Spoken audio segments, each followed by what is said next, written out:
Some see a wrestling match. We see a 6-minute lesson in grit.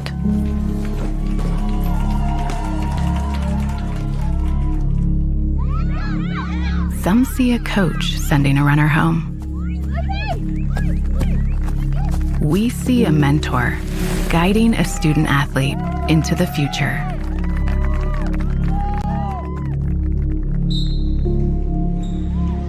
Some see a volleyball match. We see a student athlete learning how to be poised under pressure.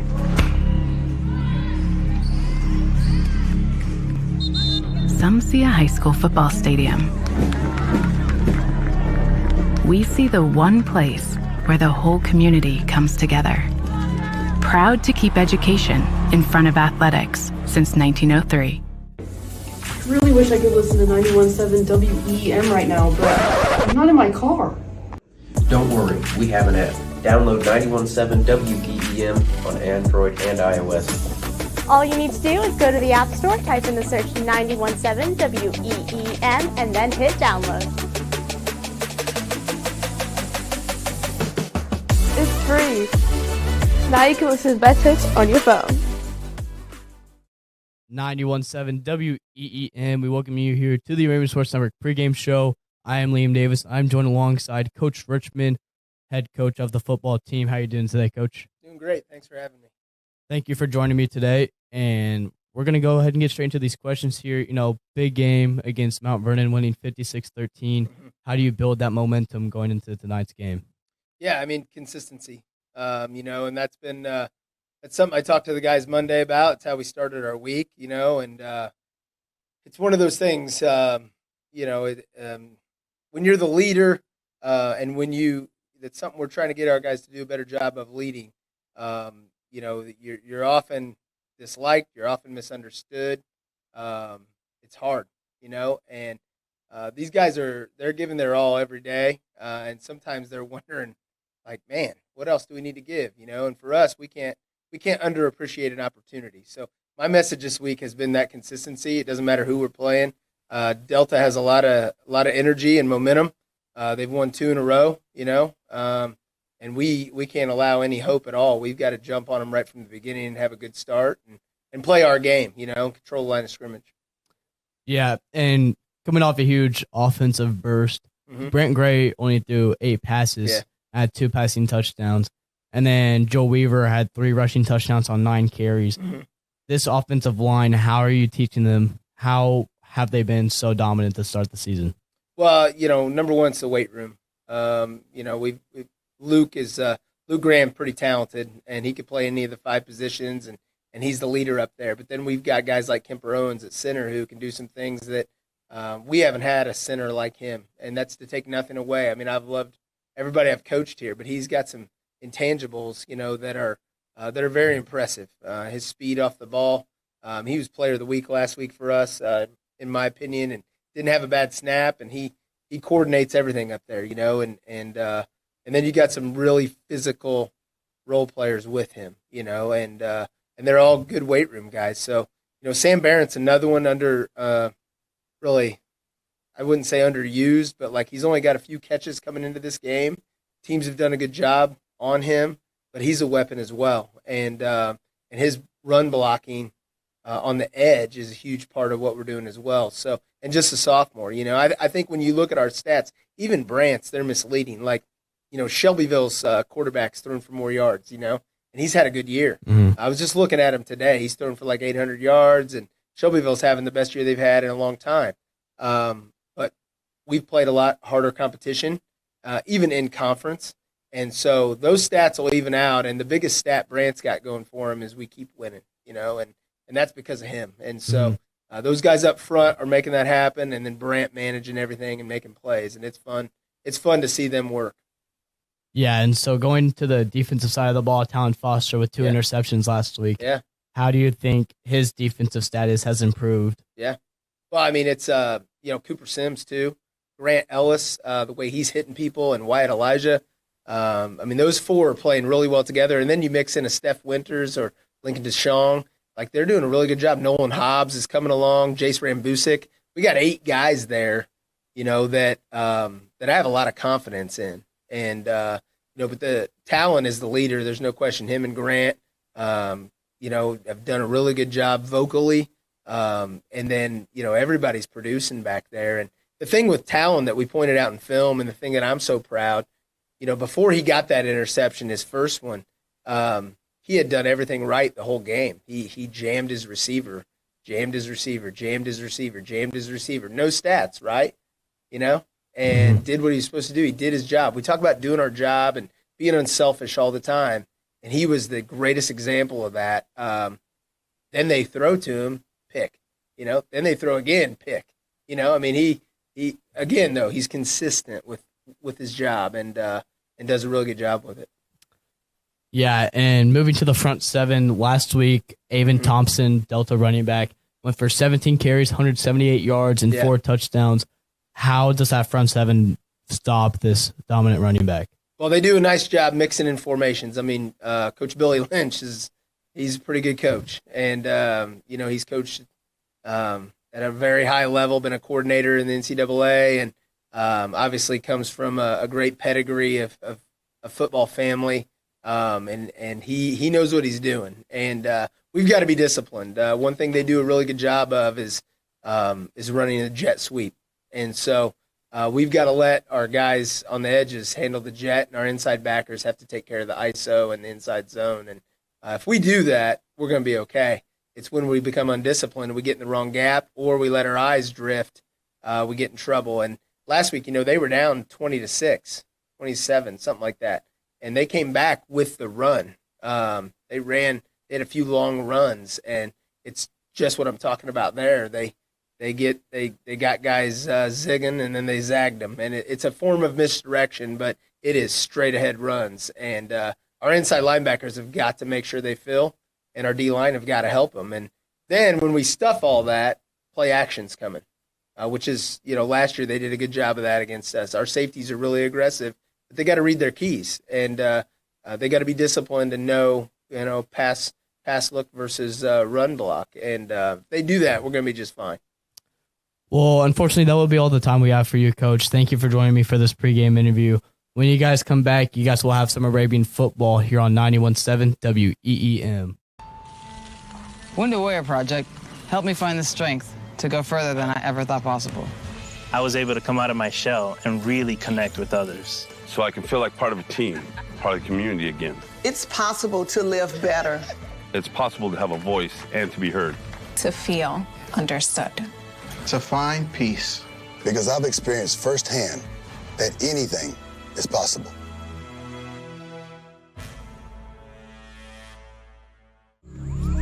Some see a coach sending a runner home. We see a mentor guiding a student athlete into the future. Proud to keep education in front of athletics since 1903. Touchdown Arabians. Breaks a tackle, breaks another. There's space ahead of him. This is Pendleton Heights football on the Arabian Sports Network, 91.7 WEEM. 91.7 WEEM. We welcome you back here to the Arabian Sports Network.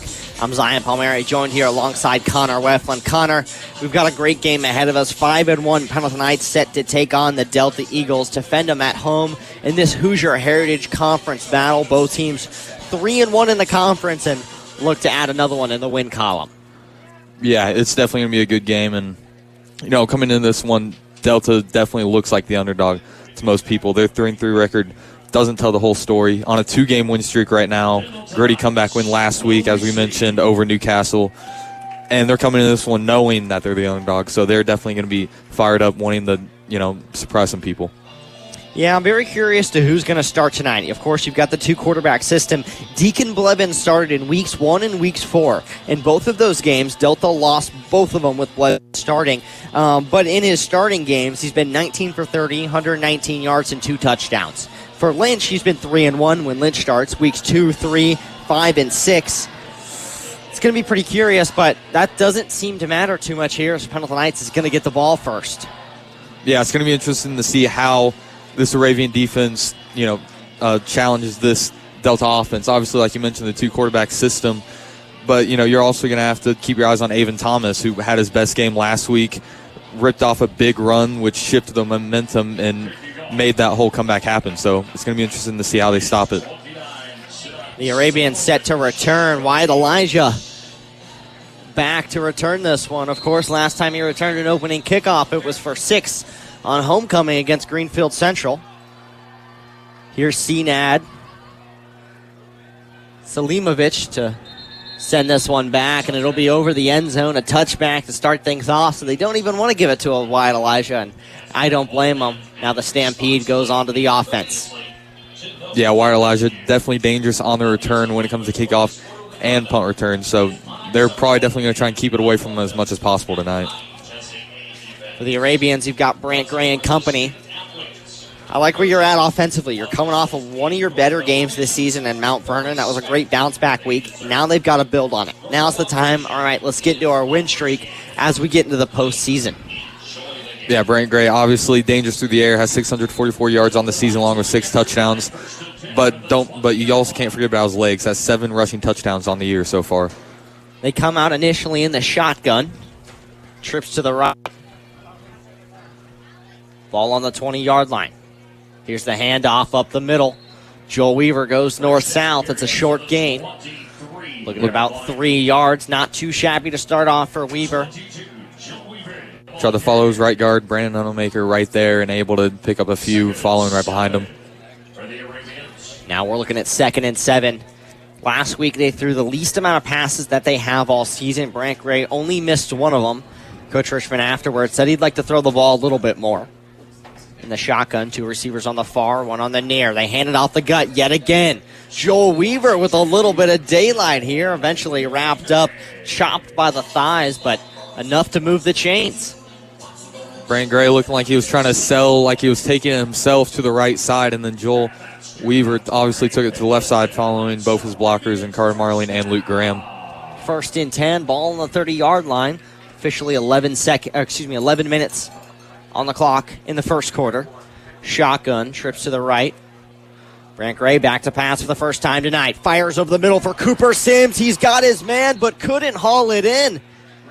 A rare drop from Cooper Sims sets up 2nd and long. Brant Gray had good time in the pocket right there. I saw about like two linemen both getting pancake blocks, and that's one of the things about this Moravian offense is the protection Gray has. That's how he's able to make those big plays happen over the middle and out to the sideline, is that he has all the time in the world to do it.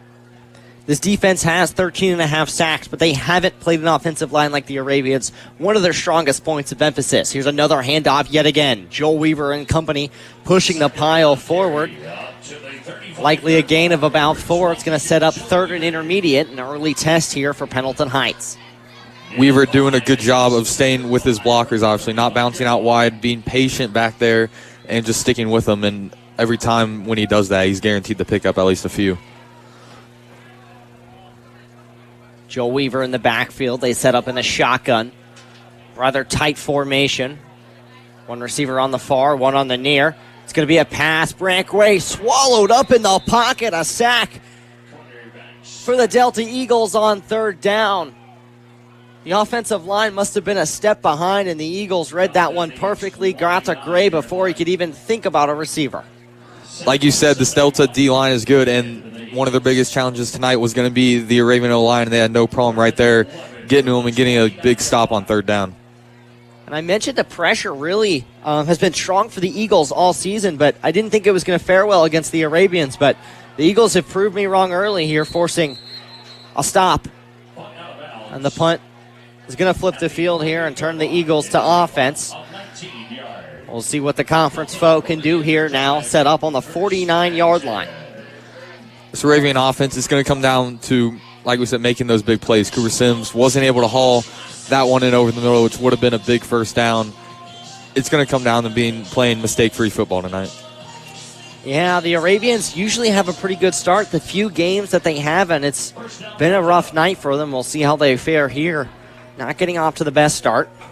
To start this one off is going to be Ryan Lynch, the quarterback. He'll take his quarterback design run up the middle. A nice 8-yard gain on the play. It's going to set up 2nd and short. Like Ravens obviously going to have to watch who's in at quarterback. Ryan Lynch, obviously the one who's going to be running it a lot with those design QB runs, scrambling outside the pocket.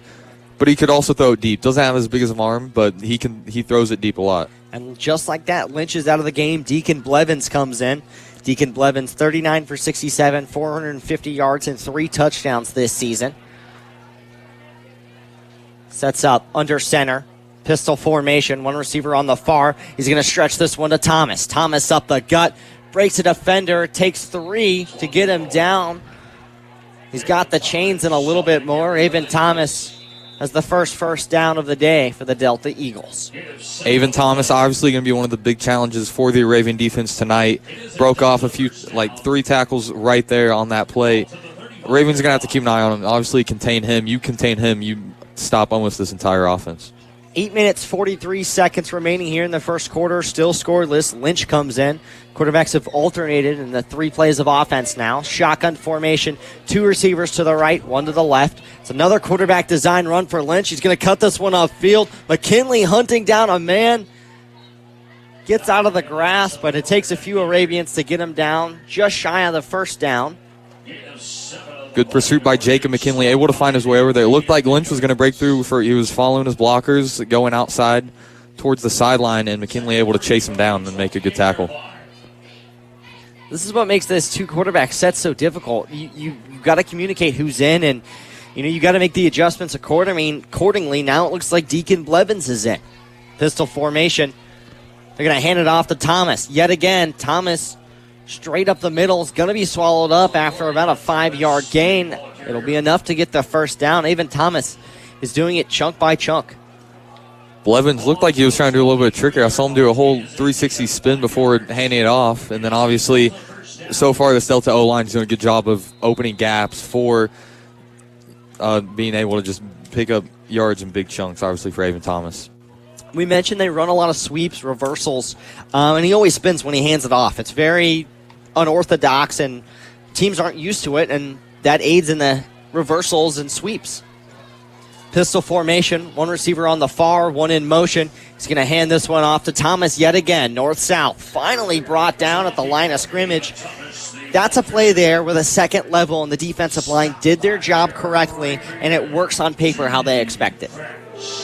Yeah, definitely. Right there, Raven defense obviously finally getting a stop that they've needed. Haven't been able. He's been picking up yardage in big chunks so far, Avon Thomas, and he's been going outside, going inside, and now, here on 2nd and long, finally able to hold him to about a yard. 2nd and 9, ball on the 22. Still scoreless, 6:55 to go. Blevins, the quarterback in the backfield, will roll out. Play action. Fire for his receiver. He's got a man hawked down by the linebacker, Ryland Kiesling. The pass complete to Everett Lynn. Scrambled out to his left side and threw it across his body. Good throw and good catch. Yeah, we've got Everett Lynn listed on our sheet as just an athlete. We couldn't place him as a receiver. We couldn't place him as a running back because he does a little bit of everything. He's even got a tight end build, and he's just a threat you got to watch out for. Now, Lynch, the quarterback in the system. Shotgun, 1 receiver on each side. Thomas in the backfield. He'll hand it to Thomas. Brought down. Big TFL by Luke Graham. Sniffed that one out. Read his man perfectly and brought Thomas to the dirt. Luke Graham did a perfect job of knowing what to do with his blocker. He got by him. Knew Thomas was probably getting the ball here with a 4th and, pretty manageable gain here for Thomas considering how many yards he's been picking up each play so far this game. And that's a play right there that's going to earn you a black jersey for the next week of practice. What a hit by Luke Graham. It's going to force 4th down, and they've got the punt unit out. It's Maddox Huffman. This is the first field goal. They've got the field goal unit. This is the first field goal the Arabians have had to defend all season. This one is up and no good. Wide left. The Arabians force the pressure gets there, and they missed the field goal. Kind of didn't look like Huffman had the leg. He's 1 for 2 this season, now officially 1 for 3. His only miss being a wide left in week 1 against Muncie Central, and that sounds a little familiar. Yeah, Talon Foster coming off the edge fast to his right side, and it looked like that just forced him to kick it a little bit too far left. Now 5:29 remaining in the first quarter.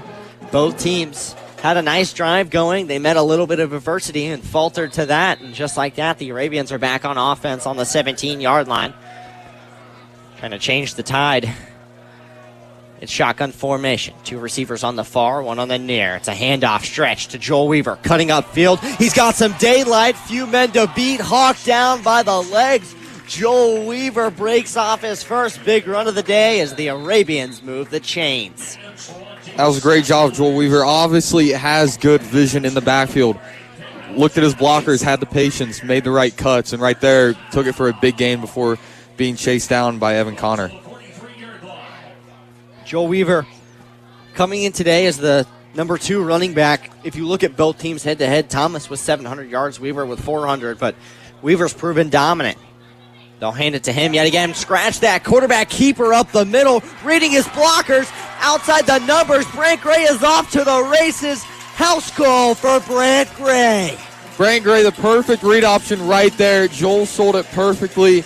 Obviously had 2 Delta defenders immediately rally to him, and Brant Gray able to wiggle off a few tackles and take it all the way. This whole season, I've called Brant Gray a game manager. He's been able to manage the game enough so the Arabians could win, and I believe he's finally getting to the point where he makes the big plays on his own. A play like that can win you a football game. I know we're early in this one, but what a way to put your team up 6-zip. Like we mentioned, Delta was obviously going to have to watch Brant Gray and Joel Weaver, the run game entirely, and that right there is a perfect example of why they need to. Brant Gray able to wiggle off a few tackles, and that's what both of them are good at, is breaking off tackles and getting a few extra yards at the end of the run. And Dylan John's PAT clears the crossbar. The Arabians add 7. First score of the game. With that, we'll take a quick break. The score 7-0, 4:47 to play in the first quarter. You're listening to the Arabian Sports Network, 91.7 WEEM.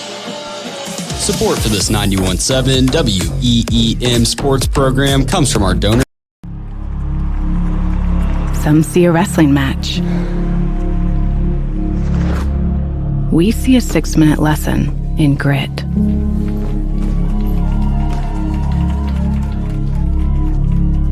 Some see a coach sending a runner home. We see a mentor guiding a student athlete into the future. Proud to keep education in front of athletics. 7 WEEM. 91.7 WEEM. We welcome you back here on the Arabian Sports Network. Here's Dylan John to send it back. To receive this one's Amir Hill, the senior, with 7 returns. He cuts this one to the left side. Multiple defenders shooting for the legs. Finally, one's able to hawk him down. I see Nolan Hobbs maybe on the tackle there. Will set up the Eagles around the 25-yard line. Looked like Wyatt Elijah had a good job of getting back there and forcing the returner outside, and obviously it looked like Noah Plovic came in there to finish the job. Yeah, Noah Plovic was the one who got that tackle there. You mentioned a good job by Wyatt Elijah. That was perfect. He made Amir Hill forced to cut it left side, and there's no chance. That one could have gone any more upfield than it did as Amir Hill was forced left. The quarterback here, Deacon Blevins, in the set. Pistol formation, they'll hand it off to Thomas. Thomas absolutely manhandled to the ground by Sam Barrett. Obviously going to have to watch Deacon Blevins. He can take it with his legs, as we mentioned, but it looks like the rushing attack is going to be a little bit more dangerous. Obviously, you have Avon Thomas on the ground, and then both Blevins and Lynch can take it themselves. Yeah, Sam Barrett laid a big hit there and then looked a little shaky stepping off the field. DJ McCrary, the outside linebacker, comes into his spot. They keep Blevins on, obviously 2nd and 7. He's got the bigger arm. Pistol formation again. We'll see if they stretch it to Thomas. They do. Falls to the ground shortly, and he tripped up himself, and that play was dead from the start. Now 3rd and 7. The Arabian defense has a read on these Delta Eagles. Eli Poore able to get the perfect pursuit on him. Notice he tripped and made a big tackle in the backfield. And that's where you're going to have your head on the swivel. Of course, as a running back, if you trip, maybe the defender overestimates, doesn't expect the trip. Eli Poore was there and was able to just lay on Avon Thomas when he had the ability to. Marching band getting loud here as it looks like Lynch in the set. Shotgun formation. 2 receivers to the far, 1 on the near. Lynch back to pass. Forced out of the pocket, wrapped up, and a sack for the Arabians. 3rd and 10, and they are able to get home as the pass rush has fared very nice tonight. Lynch obviously notorious for running outside the pocket and taking it himself. Arabian D-line did a good job there of containing him, not letting him get any room to breathe and take him down for a sack. 4th and 14 now as they bring the punt unit out. It's been a night for pass rush fans of the game. Multiple sacks already with 3 minutes to go in the first quarter. It's 7-0. The long snap to the punter here very high as this one, a high arcing punt, lands at about the Arabian 45-yard line as the offense will go out to take over. Obviously, along with the high punt right there, it was a little bit of a high snap, had to jump up quite a bit for it, while Elijah almost got back there to make the block, but he was able to get it off in time. 7-0, 3:03 on the clock. Arabians lead here as Brant Gray takes over. They'll mark the ball in Eagle territory. Going into this drive, obviously, Delta, they're looking to keep their eyes on Brant Gray again. He's dangerous with his legs. Not only got to watch Weaver, but also Gray. Shotgun formation. Trips to the right, one receiver to the far. It's a screen pass. This one for Byron Vors. Great move after the catch. For about a gain of 5, Byron Vors sets up second and intermediate. Both his blockers, Cooper Sims and Lone Beal out there, doing a great job of giving him room to get a lot of quite a few yards after the catch right there. Able to get about 5. Ball now on the 40-yard line with 2:38 remaining. Clock winding. Of course, the catch inbounds. Caught on the right hash and about tackled on the right hash. We're looking at shotgun again. Split receivers, both sides. This one, Weaver's going to power forward and eventually brought down to the ground. 4-yard gain, going to be shy of the first down. Sets up 3rd and very short. I'm curious on the personnel now. 3rd and very short. That's either Colton Johnson or Brant Gray usually who's going to go out and get this one. This is another play Delta has to watch. Obviously, Brant Gray can take it himself, but now 3rd and short, anything can happen here. They could also still pass it. 3rd and 1. Minute 58 and counting. They're going to stretch this one outside to Talon Foster. A flag in the backfield as he pushes this one outside the numbers. Lays a big hit and a gain of about 5. We'll see what the laundry does to this one.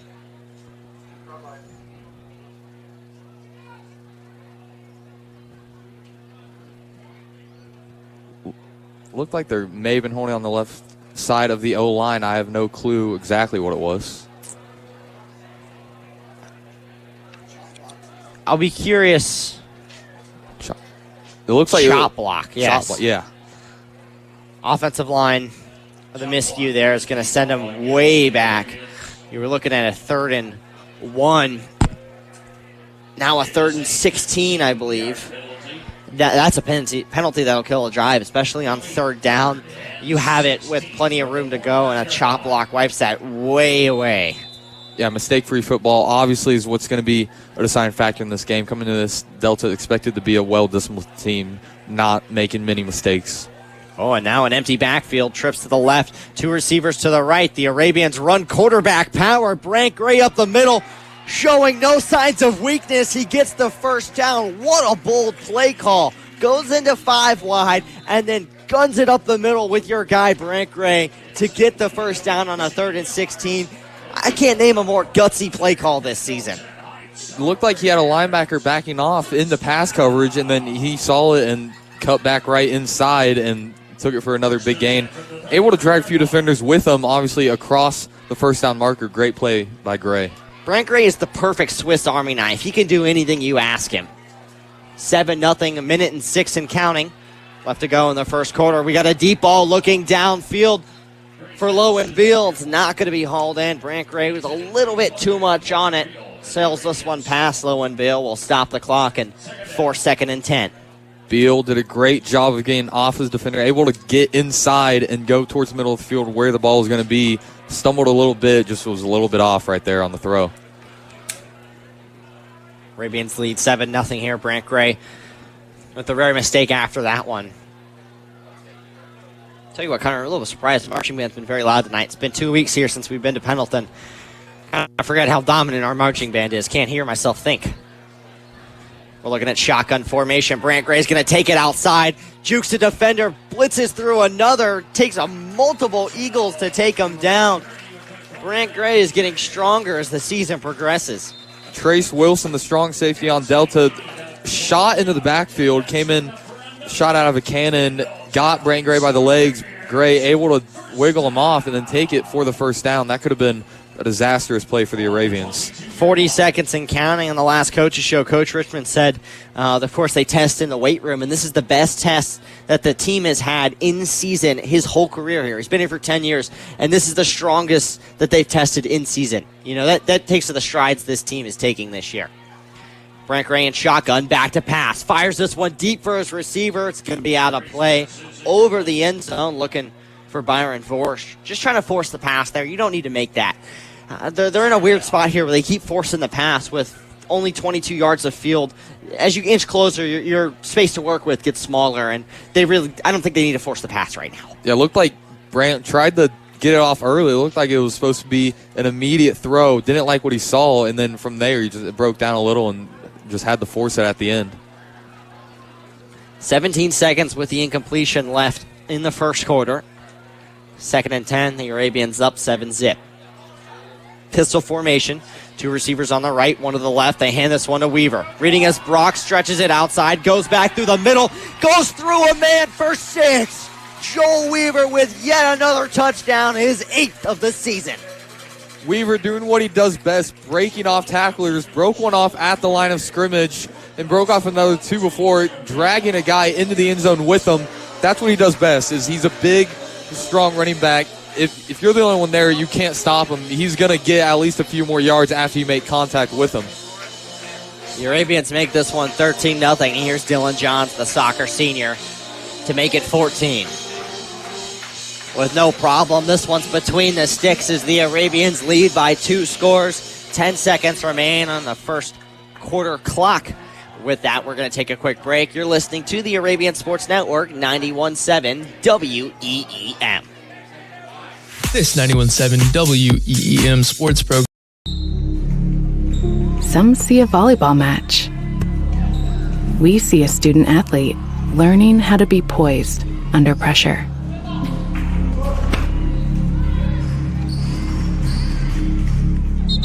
Some see a high school football stadium. We see the one place where the whole community comes together. Proud to keep education in front of athletics since 1903. And we welcome you back here to the Arabian Sports Network. I'm Zion Palmieri, joined here alongside Connor Weflin. 14-0 here, the score from John Broughton Field. 10 seconds left on this first quarter clock as Dylan Johns here to kick off. So far, the story has been this Arabian rushing game. This Delta defense unable to stop them. We'll see if they can here, continue in the first quarter. This one kicked off. Hill, the returner, will bounce this one immediately right side outside the numbers. Forced out of bounds at the 30-yard line. Didn't have a chance. The Arabians just made the field smaller and smaller the more he was able to step up and forced Hill out of bounds. Yeah, like you said, Hill ran straight up field. Looked like he was looking for an opening right there in the middle. Arabians, though, closed all the gaps, doing a great job of preventing them from getting too many yards on these returns. Now the offense coming back out for the Eagles. They start with Lynch as the quarterback in the shotgun. Back to pass. Flips it to his receiver, a screen. Pretty impressive. He gets outside the numbers and he won't go down. A big stick hit to the chest. Doesn't send the receiver to the ground. That's Carter Jackson. The screen man did his job there. Carter Jackson went towards the sideline at the end of the play. Was about to take a hit from Grant Ellis, and instead of going right out, he spun off it and got a few more after the hit.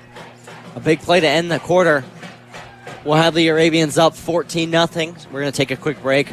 We enter the second quarter soon. You're listening to the Arabian Sports Network, 91.7 WEEM. High school sports are different. Some see a wrestling match. We see a 6-minute lesson in grit.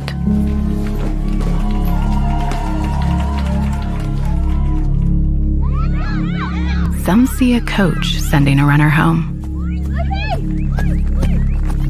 we see a mentor guiding a student athlete into the future.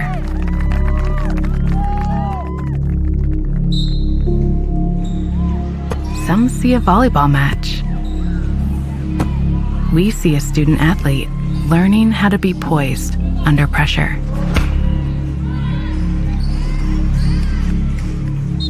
Some see a high school football stadium. We see the one place where the whole community comes together. Proud to keep education in front of athletics since 1903. Arabian Sports Network, 91.7 WEEM. We welcome you back into the action. It's Ryan Lynch at quarterback. Shotgun formation. 2 receivers on the far, 1 on the near. They hand it up the middle to Thomas. Absolutely stuffed. Met a brick wall. A yard into the carry. Sets up 2nd and 10.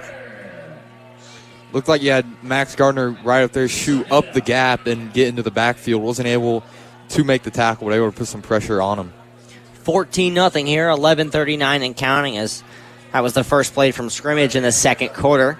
They keep Lynch as the quarterback. Shotgun formation. 2 receivers on the right. Multiple motioning to the other side of the line. You've got Hill not on the line, but just off of it as Lynch will roll out, look to pass, hits his man. Chase Phillips moving upfield. He's got the first down and a little bit more. Again, Lynch, that quarterback, strives with a short dump-off passes. He hits it there and gets the first down and a little bit more. Chase Phillips, not someone they go to often. Phillips currently has 3 receptions for 19 yards on the year. Had a big play right there for the first down.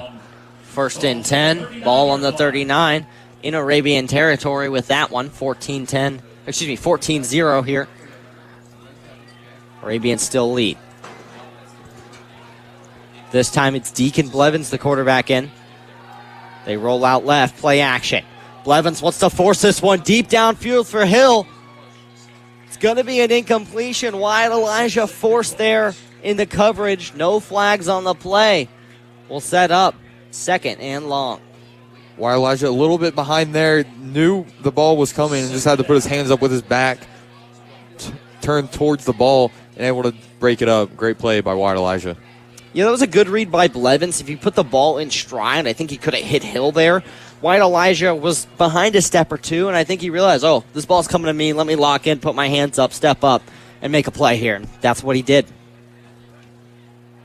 Deacon Blevins, the quarterback, in the shotgun. Trips on the far, 1 receiver on the near. He takes the snap here and hands this one to Thomas. Thomas breaks away ahead with open field on the right hash. Finally broken down. It takes a big hit to the thighs that will rattle him to the ground, and they run hurry up. Wasting no time, they want to run another. You got to watch Thomas on this. They might get him again here on 1st and 10. And a ball is out. Looks like Deacon Blevins was not ready for it. They snap the ball. The stands are up with no's and oohs and ah. As it was it. It was looking like Arabians offsides, and then looked like the ball was snapped and looked like a fumble.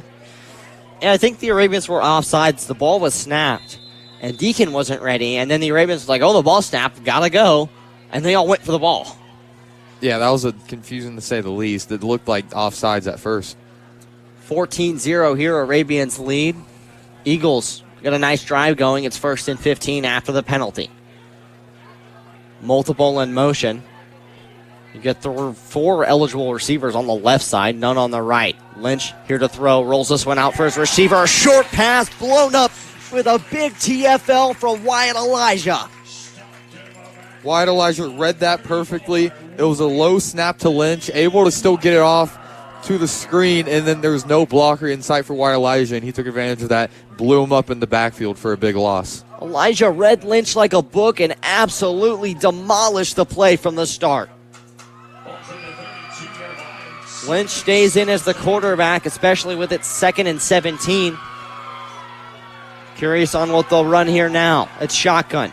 2 receivers on the near, 1 on the far, and a big deep ball looking for his receiver. Batted down by Grant Ellis. Ellis' perfect pursuit on that came from up top, and he recognized it just in time, came over, swatted it down perfectly. That's a great play by Ellis to make it 3rd and long. Multiple plays this drive, absolutely stopped by the DB room. This has been drive of the night from the DBs in the secondary. Multiple. You've had 2, one by Wyatt Elijah incompletion, one where he absolutely stuffed a tackle, and now Grant Ellis here with a big deflection. That's a pass defended, put it in the stat books. Blevins comes out in the 3rd and 17 situation. 9-11 on the clock, 14-0 the score. Arabians up big. They force a deep ball again. They want his receiver. Do they have it? Yes, they do. A big pass complete to Matt Morey. This one's going to get him in the red zone. 3rd and 17. It does not matter for Deacon Blevins. Like we said before the game, big plays. They've converted a 3rd and 40 this year, and that's a good example right there on 3rd and long. Able to find his man. Good job by his receiver, able to get off the line well and get some room from his man. This team's very well coached, and that's the good thing about this team. They had a lot of adversity. They got to a 3rd and 17 and went to hurry up and got the completion for it. They're going to hand this one to Thomas. Thomas moving upfield, absolutely ran into a wall yet again. The defensive line holds up strong as they force 2nd and goal on the 5-yard line now. DJ McCurry doing a good job right there, containing, making sure that's not a quarterback keeper. Obviously, that's something they've been needing to watch so far tonight, and he did a good job there making sure he didn't take it himself. Eagles put in their big arm quarterback with 15 yards of field left to work with. Counting the end zone, that is. It's pistol formation. One receiver on each side. They hand it to Thomas. Thomas up the gut, nowhere to go, brought down. A nice 3-yard gain, but as you're in the red zone, you're on the 5-yard line here. It pushes it all the way to the 2 or I think they'll call it the 3-yard line. Who do you look to? Do you go to Thomas again? This is a tough situation, especially for the Eagles personnel. Depending who they have in quarterback, Blevins, obviously, he could take outside the pocket himself. He's going to roll out, find his man on the screen pass and dump it off, or just hand it off to your man, Avon Thomas, here up the middle. They opt for Lynch in the shotgun. Receiver in motion. 2 on the right side, 1 on the left. It's a quarterback design run, absolutely stuffed. Multiple Arabian D linemen absolutely read that play and got to Lynch immediately. That was both Jacob McKinley and Luke Graham getting in the backfield. McKinley back there, able to force him to the right side, and then Luke Graham there to finish the job and not let him gain much. Multiple good completions got the Eagles here, but now 4th and goal on the 3-yard line. It looks like they want 6 instead of 3 here. They're going to go for the bold situation. They keep Lynch as the quarterback in the shotgun. 2 receivers on the near. The defense has started to do well. The shorter the field is, and Lynch will try to power it through. It's going to be a play at the goal line. Did they get it? Refs say touchdown. The Arabians say no way. Looked like Arabians did a good job pursuing him, but obviously they're going to have to watch the quarterback keeper right there.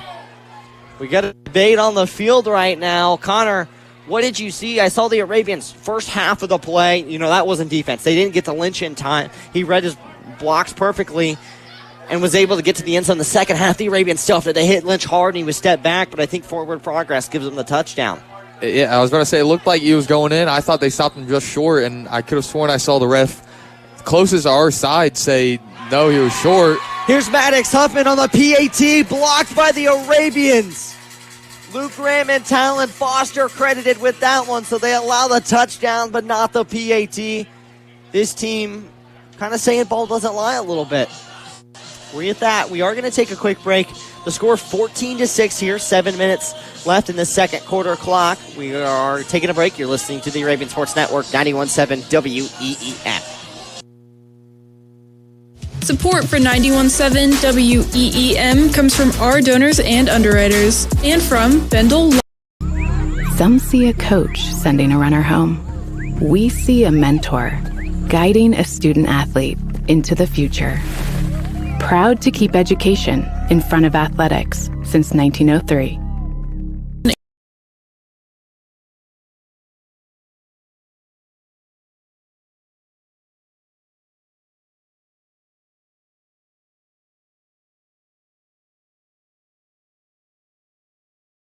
Every notification, swipe, social post, video, or selfie while driving risks your life.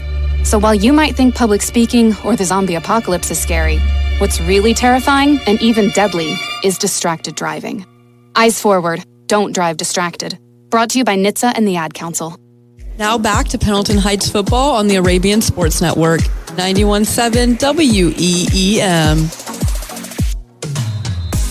We welcome you here back into the action. It's a touchback for the Eagle kicking team as the Arabian offense will get back onto the field where we left you off.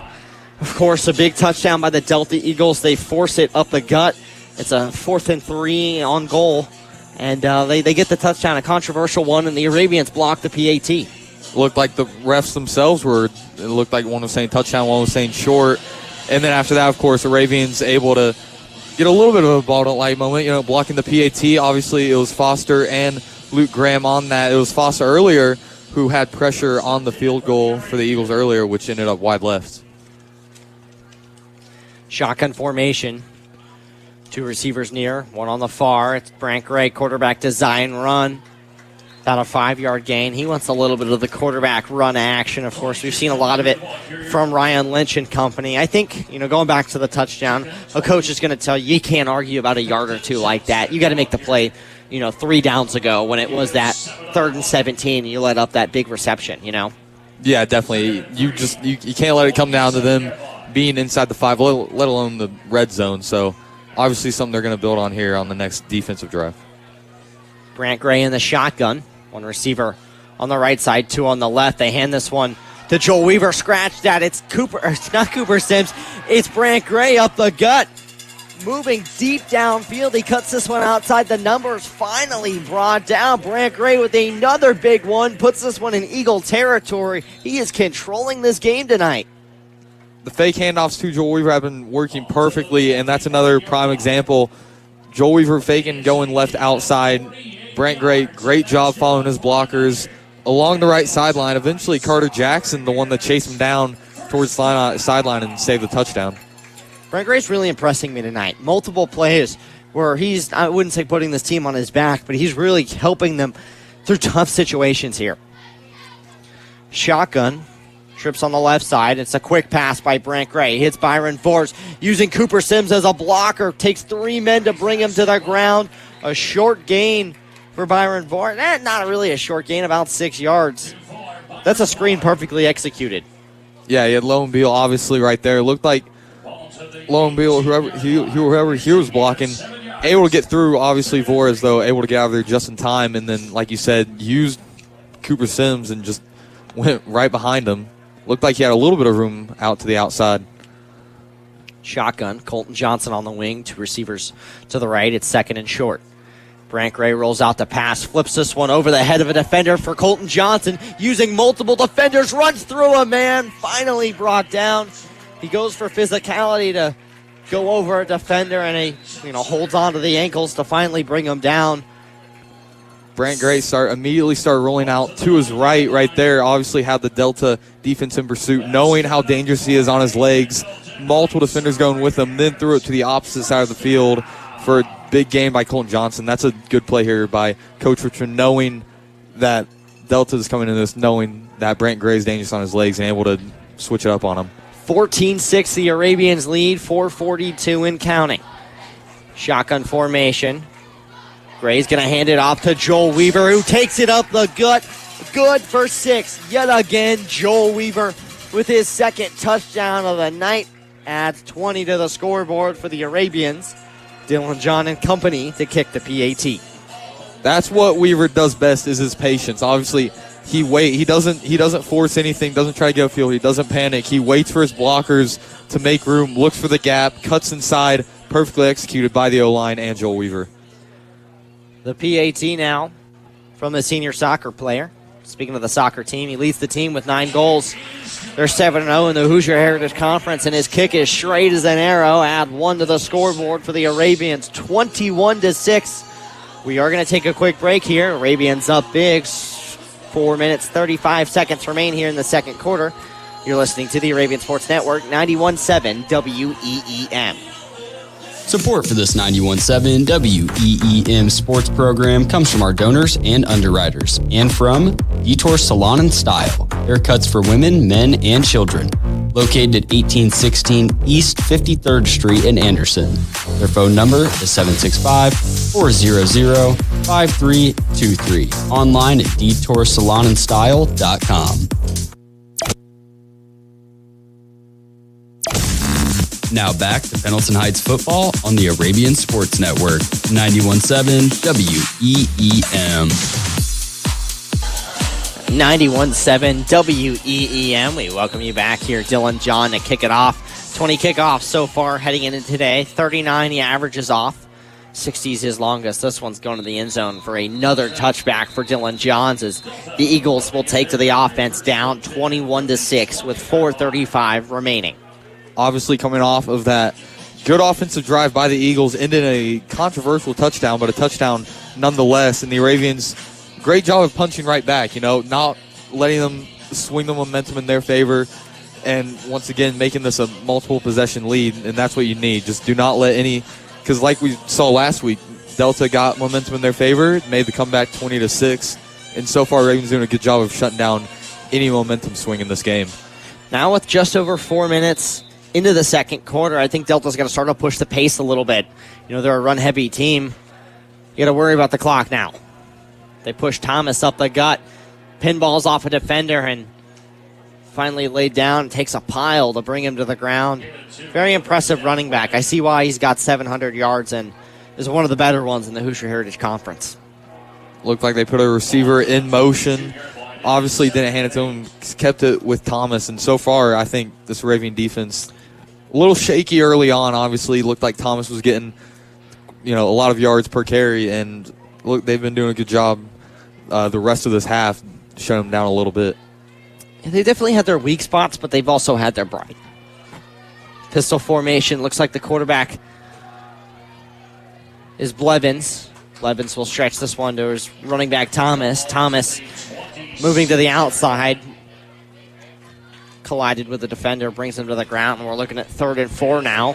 Ball on the 26-yard line. Blevins, obviously, he could roll out right here. We've seen him roll outside of the pocket on those screen passes, throw it to the man short, pick up just enough yardage for the 3rd down, and that might be what they go to here on 3rd and 4. The Arabians need to bring the boom here. They've got multiple 3rd down stops here tonight, and they're looking for another. Here's Pistol. One receiver on each side of the line, and referees are going to stop this play before it can even happen. Looks like a timeout was called. Which side, I do not know. We'll keep on talking here. For the Delta Eagles, we've got multiple playmakers tonight. It's really been Avon Thomas. Carter Jackson caught a big ball, as well as Matt Morey. I'm not sure who you look to. It's a 3rd and medium here. I think you give it to Lynch and you try to have him make a play. He's had the most success in these short situations. Yeah, definitely. And I don't think we've seen it a whole lot, but the jet sweeps coming in this game has been a big point on this Delta offense. Could this be the point that they go to? Obviously, you're down 2 touchdowns. You need to make something happen. And here on 3rd and 4 in your own territory, you have to make a big play happen. Or like you mentioned, Carter Jackson with the receiver, they haven't gone to him the most this season, but when they go to him, it's usually a big play. He has 221 receiving yards this season off of just 7 receptions, 31.6 average per catch. So you could see it go to him. You could see him, utilize the jet sweep a little. And curious to see what they do right here. Yeah, I think the Arabians have a very strong, outside linebacker group as well as certain cornerbacks. And not to say they're scared, but they're kind of hesitant. They're in a set where that would really benefit them there. Looks like Blevins is the quarterback, and they'll run it up the gut with Thomas. He's going to be stopped here. Didn't gain a yard at that. The Arabians force 4th down yet again tonight. Obviously going with Thomas, you can't really be mad at it. Obviously, it's been working all night. He's been averaging quite a few yards of carry, worked down at the goal line. He was able to get about 3 or 4 for the touchdown, even with many Arabians in the box. So just Arabian defense did a great job of shutting it down right there on a crucial 3rd down. The punt team out to send this one away. Looks like it was Senad Selimovic. Punt lands at the 50, bounces to the Arabian 45. And we got a flag. We'll see who this one's on. Hunter Giussini, foul play here. It looked like for the Arabians, it looked like Michael Emish was still on the field when they snapped the ball. He was trying to get off in time, and it looks like that's going to call the whole play back. Well, we'll be curious to see, of course, it was a 4th and about 5. I don't believe that's enough to give them the first down. Just waiting to see what the refs do here before I can give you any information. Yeah, it looked like the Arabian sideline was hurrying Michael Emish to get off, and then snapped it, and the sideline ref saw it immediately and threw the flag. That's the bad thing about that. You take a 4th and 4 situation, and it turns into a first down, and the Eagles have a drive alive just because of a small mistake like that. Players got to hustle off the field, and that could have gotten the Arabians another chance at the offense. Very tight formation here as they're in the pistol. Referee stopped this one. I think maybe a clock issue. Oh, it looks like we have an Arabian defender tying a shoe. I don't know if I've ever seen that before. It's like youth soccer. 1st and 10, ball on the 31-yard line. Still in Eagle territory. Under center, I really can't tell who it is. It looks like Blevins to me. As he'll go back to pass, launch a deep ball high for his receiver. Almost picked off. A rough situation there, hauled in by Everett Lynn. He sent a prayer with that ball, kind of on his back foot, lifted high in the air. Very high arcing ball, but it dropped right into the hands of Everett Lynn. Like you said, a high arcing ball. Look, Everett Lynn had to come back to it, and then he dove to his left side, got it with one hand, it looked like, diving into the ground, and like you said, almost picked off Arabian. I couldn't tell who it was, came in, almost picked it off. That was a great play, though, by the Everett Lynn there. Looked like Talon Foster coming off his 2-interception game, the most of his career. Here's Hill on the jet sweep, moving left side, the first we've seen tonight. Cuts to the ground. Looks like there was an Arabian trying to hawk him down. And another one beat Hill, who was in front of him, that set the Arabian behind him, flying over him. That was perfect. Faked the handoff to Avon Thomas up the middle, and then, like you said, they finally starting to utilize that jet sweep, and it worked here as they got quite a few on that.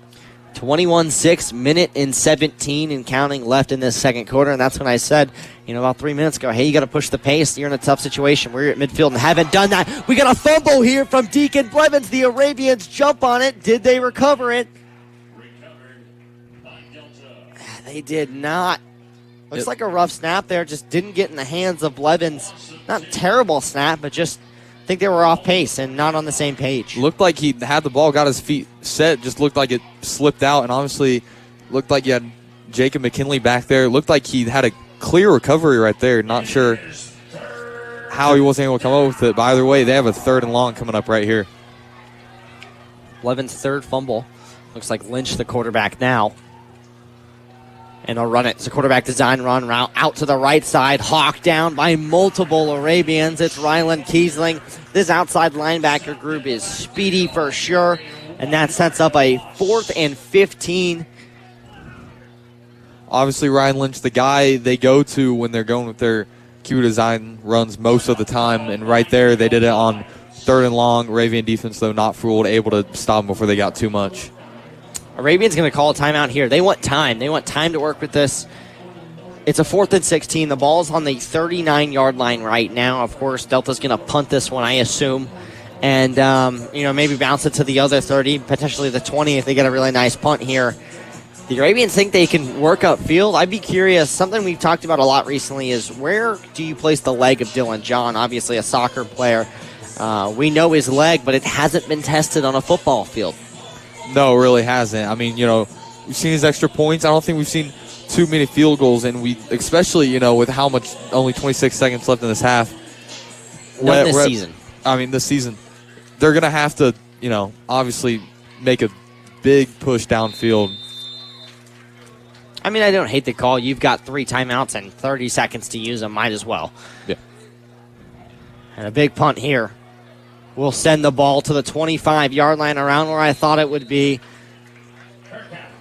fair catch symbol, and that was a smart call there. If he hauls that one in, he's going to get absolutely mauled by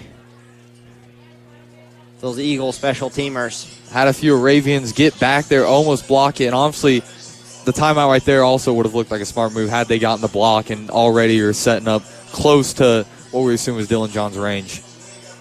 Okay, ball on the 25. They've got 75 yards to go and 20 seconds to do it. Up by 2 scores. Brant Gray comes out in the shotgun. 2 receivers on the far, 1 on the near. Brant Gray with multiple time to work in the pocket. Hits Cooper Sims, cuts it upfield. Not going to be able to get out of bounds. We'll see if he calls a timeout. Doesn't look like they do. Looked they like will now. Brant Gray rolling out to his right. Look, he was looking downfield. Looked like went to a safe option. Cooper Sims on the flat, able to pick up still a pretty decent gain. 7-second play. Not quite half of your time, but you're getting close to it here. Any playmakers that catch your eye here that you're going to try to get the ball to? I noticed before this game, I really don't like the Eagles' odds in one-on-one corner situations on both sides of the ball. The Arabians are a speedy team, and if they can get a step, they might have a chance, and kind of the opposite way when you flip to the defensive side. But we're talking about Arabian offense right now. Is there anyone that catches your eye that you look to, Cooper? Not Cooper. Colton. Not Colton. Connor? I definitely have to go. I mean, C.J. Mitchum and Lone Bill both on the outside. We've seen it multiple times, obviously, previous games this season. Going to Lone Bill on the sideline, getting out of bounds, stopping that clock. And that might be what they need to do here with only 13 seconds. Still a long ways to go. Shotgun, 2 receivers on the far. I see C.J. Mitchum and Cooper Sims. They have this one as a quarterback design run. Brant Gray's going to bounce this one out to the left side, keeping his eye on the clock the whole way. He's got 6 seconds before he steps out of bounds. He could have taken that one for probably 5 or 10 more, but he's worried about the clock. 1st and 10. Started to run straight towards the sideline, not really gaining many yards at the end, just going straight towards the sideline. Obviously, like you said, turning his head, looking at the clock, trying to realize how much time he's leaving. They might have time for only 1 or 2 plays. See, now's the time where they're going to look for that out route. Now they're going to look for their Cooper Sims or their Lowen Beal, an out route short, maybe 3 seconds at most, and then you gear up for a long field goal. Gray back to pass. Steps up on the pocket. 3 seconds on the clock. He's going to air this one deep. They're looking touchdown. He's targeting C.J. Mitchum. Almost hauled in. He dropped it last second. That one would have been a highlight reel play. That one will end the half. Raising our heart rates here before we go into halftime. Wow. That was, Brant Gray obviously scrambling outside, and then the clock was dwindling down. He knew this was the last play nearing the end of that, and he launched it deep. Mitchum almost able to haul it in. Good play there by the Delta defense. With that, we are going to take a break. When we return, our halftime interview. Stay tuned for that. You're listening to the Arabian Sports Network, 91.7 WEEM. Touchdown Arabians. First down Arabians. Breaks a tackle, breaks another. There's space ahead of him.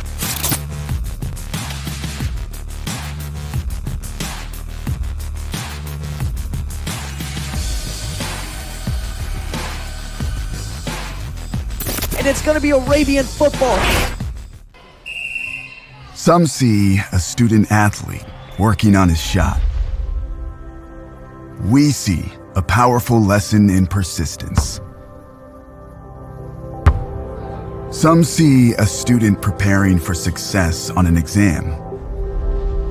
We see a student athlete preparing for success in life. Proud to keep education in front of athletics since 1903. I really wish I could listen to 91.7 WEEM right now, but I'm not in my car. Don't worry, we have an app. Download 91.7 WEEM on Android and iOS. All you need to do is go to the App Store, type in the search 91.7 WEEM, and then hit download. It's free. Now you can listen to best hits on your phone. At first, just leaving the house was hard. But Wounded Warrior Project helps you realize it's possible to get out there. To feel a sense of camaraderie again. To find the tools to live life better. Through generous community support, we've connected warriors and their families with no-cost physical and mental health services, legislative advocacy, career assistance, and life skill training for 20 years. And we're just getting started.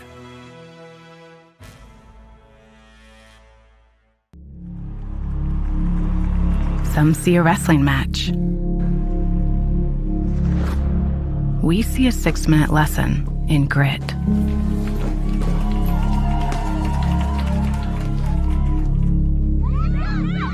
Some see a coach sending a runner home. We see a mentor guiding a student athlete into the future.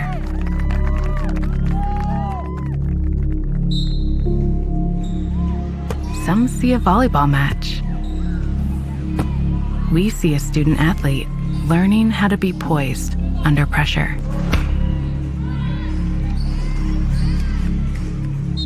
Some see a high school football stadium. We see the one place where the whole community comes together. Proud to keep education in front of athletics since 1903. I'm Brooklyn Schuyler, and I'm joined by Brian Arthur. And we're going to talk a little bit about sales and marketing and really what students can get engaged with as far as, and kind of that whole realm as a whole. Perfect. Thanks for having me, Brooklyn. Yeah, of course. So to begin, how long have you been in the sales industry? Yeah, I'd say in a variety of different capacities and industries. I've been in sales for just under 30 years at this point. All right. And so I know there's a lot of broad and terms for sales and marketing. What specifically do you do in your job? Yeah. No, it's a great question. Currently I'm in training for my company, and I train marketers and I train sales reps as well. And it's two different things, but it all goes together. I look at, for wrestling fans out there, marketing and sales is like the ultimate tag team. Right. So I train folks from a marketing lens and a sales lens, and there's a big difference between the two. But again, they work together. So marketing is all about creating the hype around something, right? Promoting things, drawing people to whatever event or item that you're wanting them to consume. And then sales is closing the deal, right? Being able to match what you're offering to what the customer needs. So it's a lot of fun because there's a lot that goes into both of those roles. And while they are different, they definitely go hand in hand. You can't have one without the other. Yeah. And do you feel that when you're teaching these things that differentiation gets harder to kind of separate when you're teaching newer people, or do you feel like that's very set in stone at the beginning? Yeah, no, it's a great question. And communication is key, to your point. So usually salespeople will tell marketing what they're looking for. How do you create more hype to make my job as a salesperson easier? And vice versa. People in marketing will say, hey, we're creating this hype, but our sales aren't what they need to be. Could you do this a little bit different to sell this in a different way? Right. So as long as roles and responsibilities are clearly defined up front, expectations and ways of working defined up front, and that communication is high, I think just with anything with life, Brooklyn, and around, it's all comes down to communication. If things break down, it's generally a communication issue, right? And the same with this too, is having clear lines of accountability when it comes to who's doing what within a given initiative, whether that's selling popsicles or selling, ad space for the Super Bowl at, millions of dollars for every 30 seconds. So is that more specifically what you do is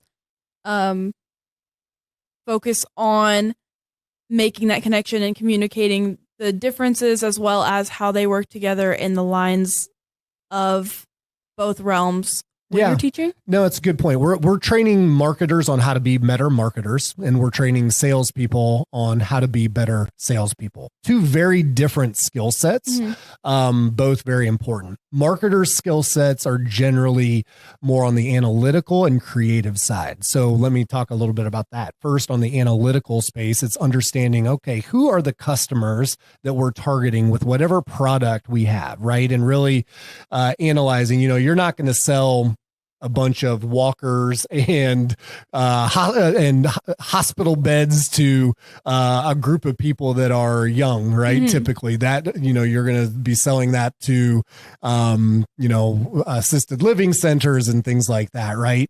You're not going to go to my age group, which is darn near 50 years old, and try to sell me a bunch of Hollister and American Eagle stuff, right? You're going to analyze, marketing is analyzing who your customer segment is and where your efforts are best targeted.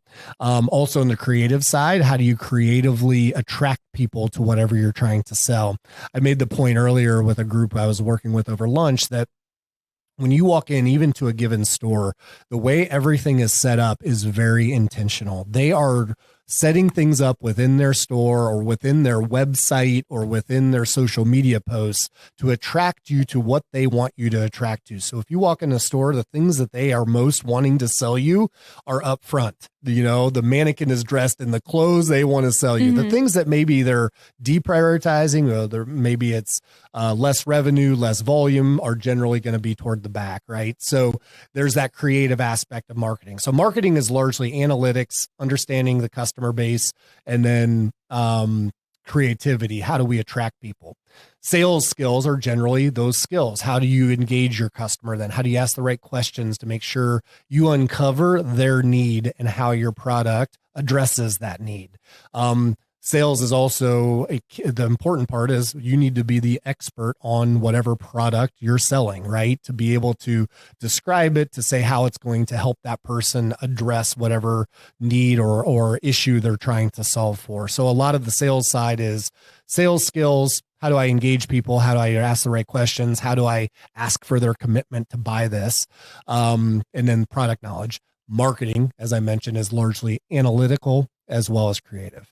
So when you were kind of talking about the two differences, a lot of the core concepts I see personally, like in the real world, in businesses that I work for and so on.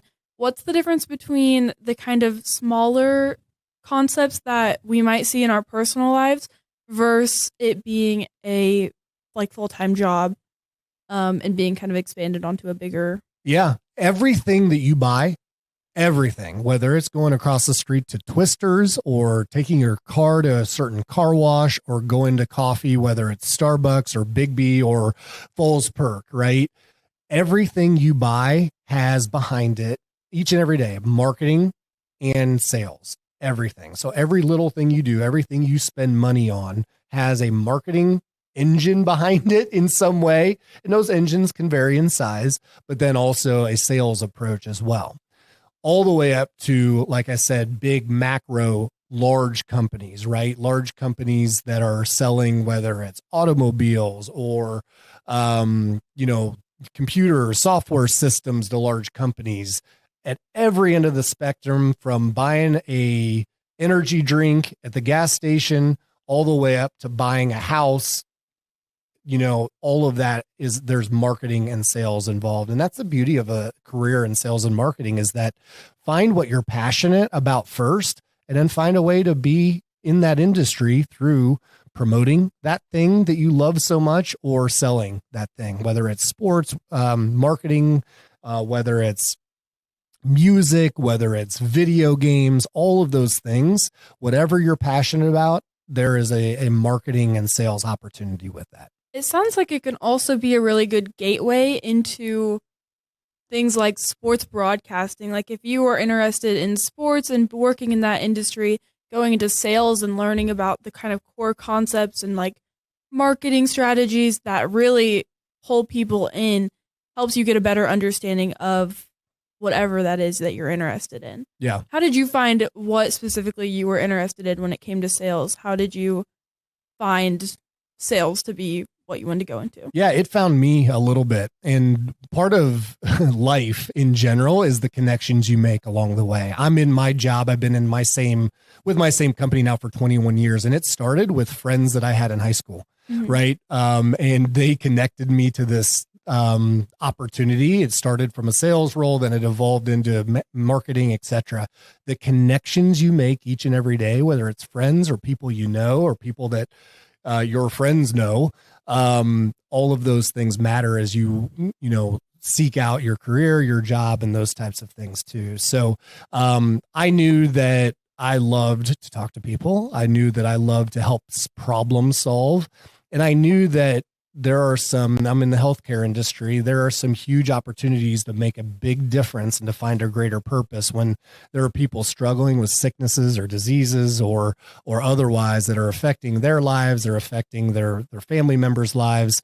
And to be able to sell something that truly helps people feel better and live happier lives and better lives is something that drives me, every day. So you've got to be passionate about what you're going to sell, right? If you're not, then it's going to be harder. You're going to have less energy around it to sell it. But if you're passionate about, what you're selling and how it can help solve other people's problems or address it, you're going to have a lot of fun. You're going to be energized. You're not going to be burnt out. And you're going to be better at what you do. So was that interest and passion something that has built over time, or do you feel like you kind of had such a big passion for, already wanting to help people and so on from the beginning, and you've kind of rode that through, or do you feel like it just keeps growing the more it evolved over time. I think I shared with you before we were on that, I came out of college as a teacher, and what I love and still love, and I'm so thankful for the great teachers we have at this high school, is the focus on the learner, right? And the focus on how do we grow and develop others. And I came out with that teaching mentality. I just happened to transition based on a lot of different happenings and relationships that I made along the way with friends and things and opportunities where I'm still teaching each and every day.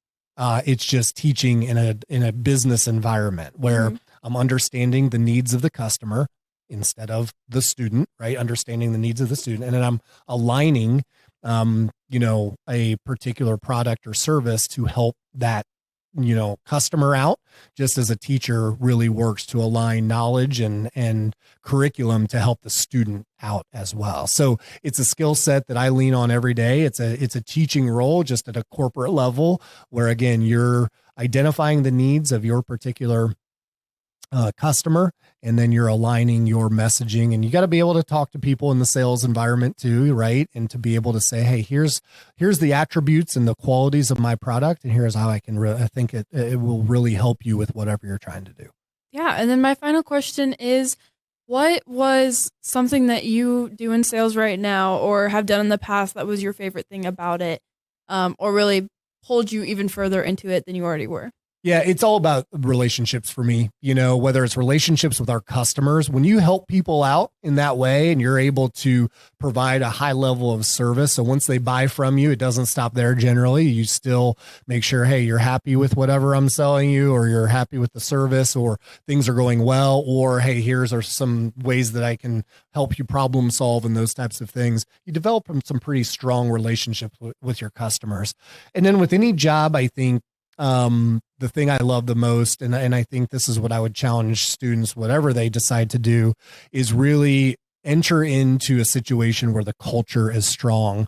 The culture is everybody working together. I work with an unbelievable team internally with my company that everybody leverages individual strengths, right? We're all different and we celebrate those differences to ultimately have different perspectives on things, but ultimately pull in the same direction.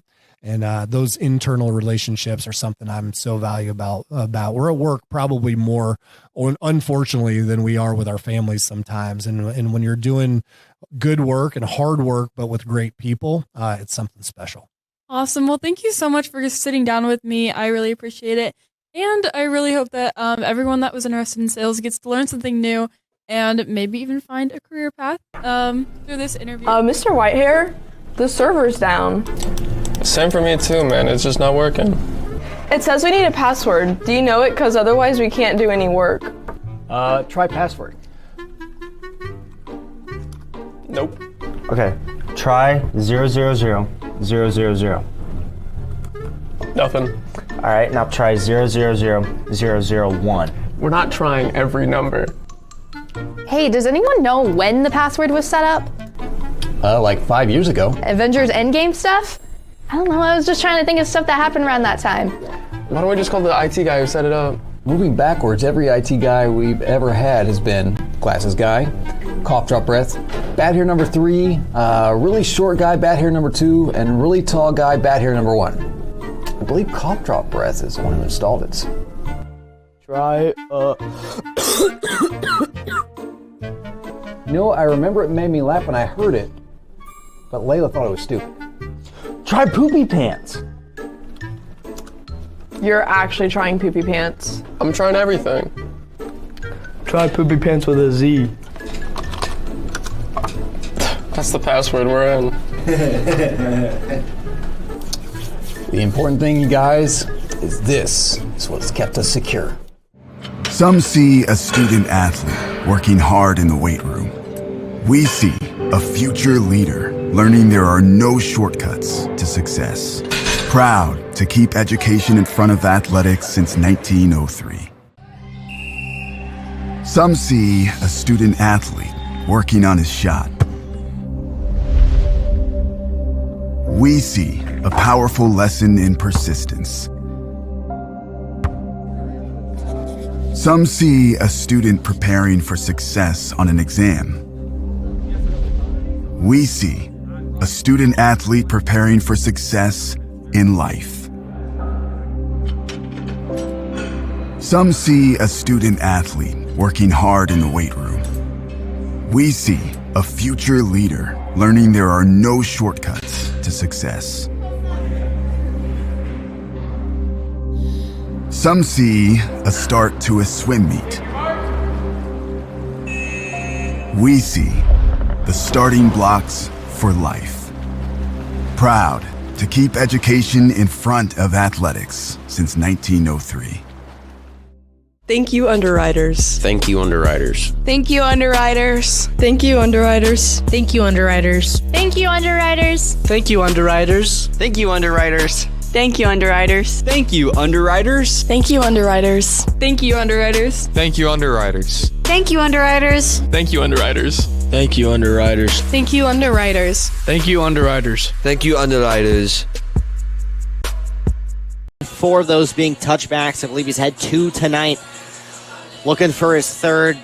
Not a team you really want to return your ball. They are really good in yards after the catch, after they receive. And open field, they are a strong team, especially with a guy like Avon Thomas at the running back position. So we'll see if he's got the leg to throw this one as a touchback, and it'll go there, and they'll send the signal, and we have yet another touchback here. The Delta Eagles now for the offense.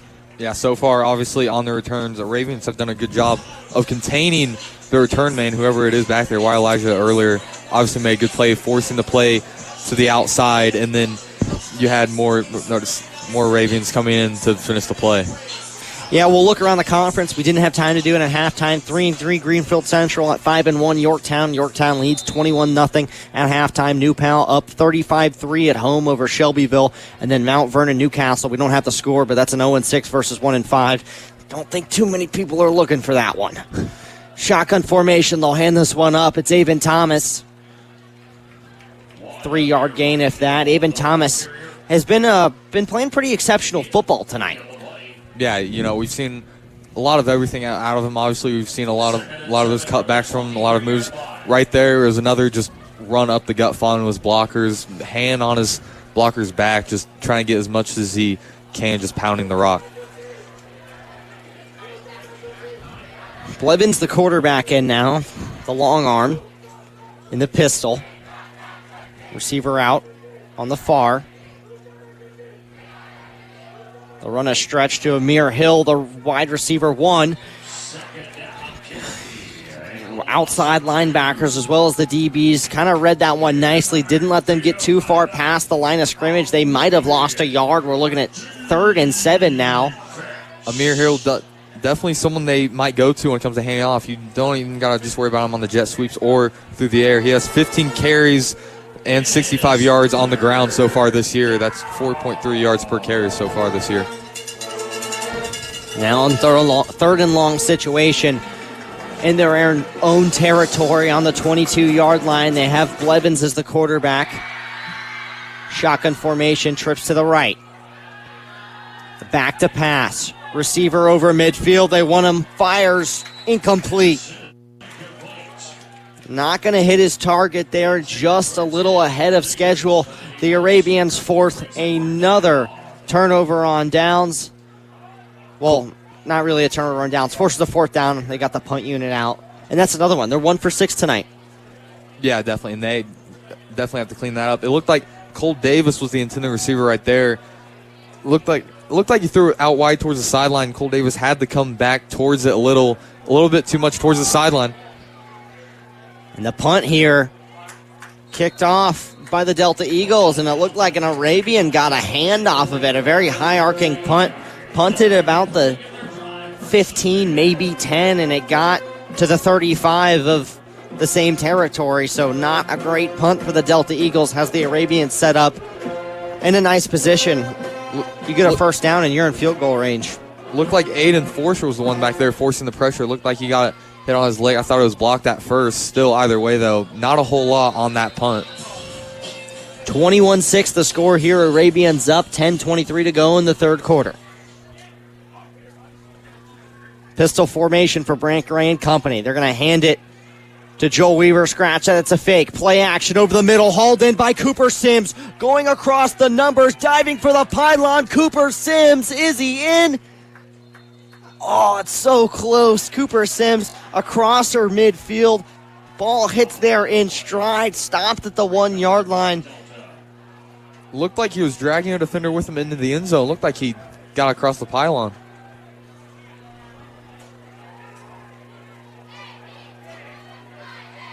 They don't give him the touch. Oh, do they? I see Brant Gray coming off the field here. I didn't see a Did signal he from fumble? the ref. The defense is on the field. Cooper Sims fumbled the ball. At the 1. It didn't even roll into the end zone because it's not a touchback. So he fumbled the ball, and now the Delta Eagle offense is out here. This is wild. Didn't even see the ball pop free. Must have ripped it away from him at the 1 and then just went down. Like you said, there's a flock of Eagles right there, and they ripped the ball out. You got to give them props there. Here's Avon Thomas up the gut. The Arabians stuff it. Trying to make a statement at the goal line here. Wow, that's a rare miscue by Cooper Sims in the Arabian offense, and it comes in a really bad situation at the 1-yard line. You're a literal yard away from scoring, and you turn the ball over. You would have expected it to bounce out of bounds or, like you said, touchback in the end zone, and just looked like the Eagles right there did a great job of keeping track of it, and they ended up with it. But this is, obviously not the way you wanted that to end. This is a great chance, though, for your Raven defense. We've seen them get a few TFLs tonight, and now there's a great chance to force a safety on them. 21-6, Arabians lead, 9:26 and counting here in the 3rd quarter. The Delta Eagles are going to stretch this one to their running back yet again. Outside the numbers, they've got open free space ahead of them. Wow, Delta Eagles getting much breathing room here as some laundry on the field. Ryan Kiesling chasing him down towards the 50, able to prevent even more yards after the run.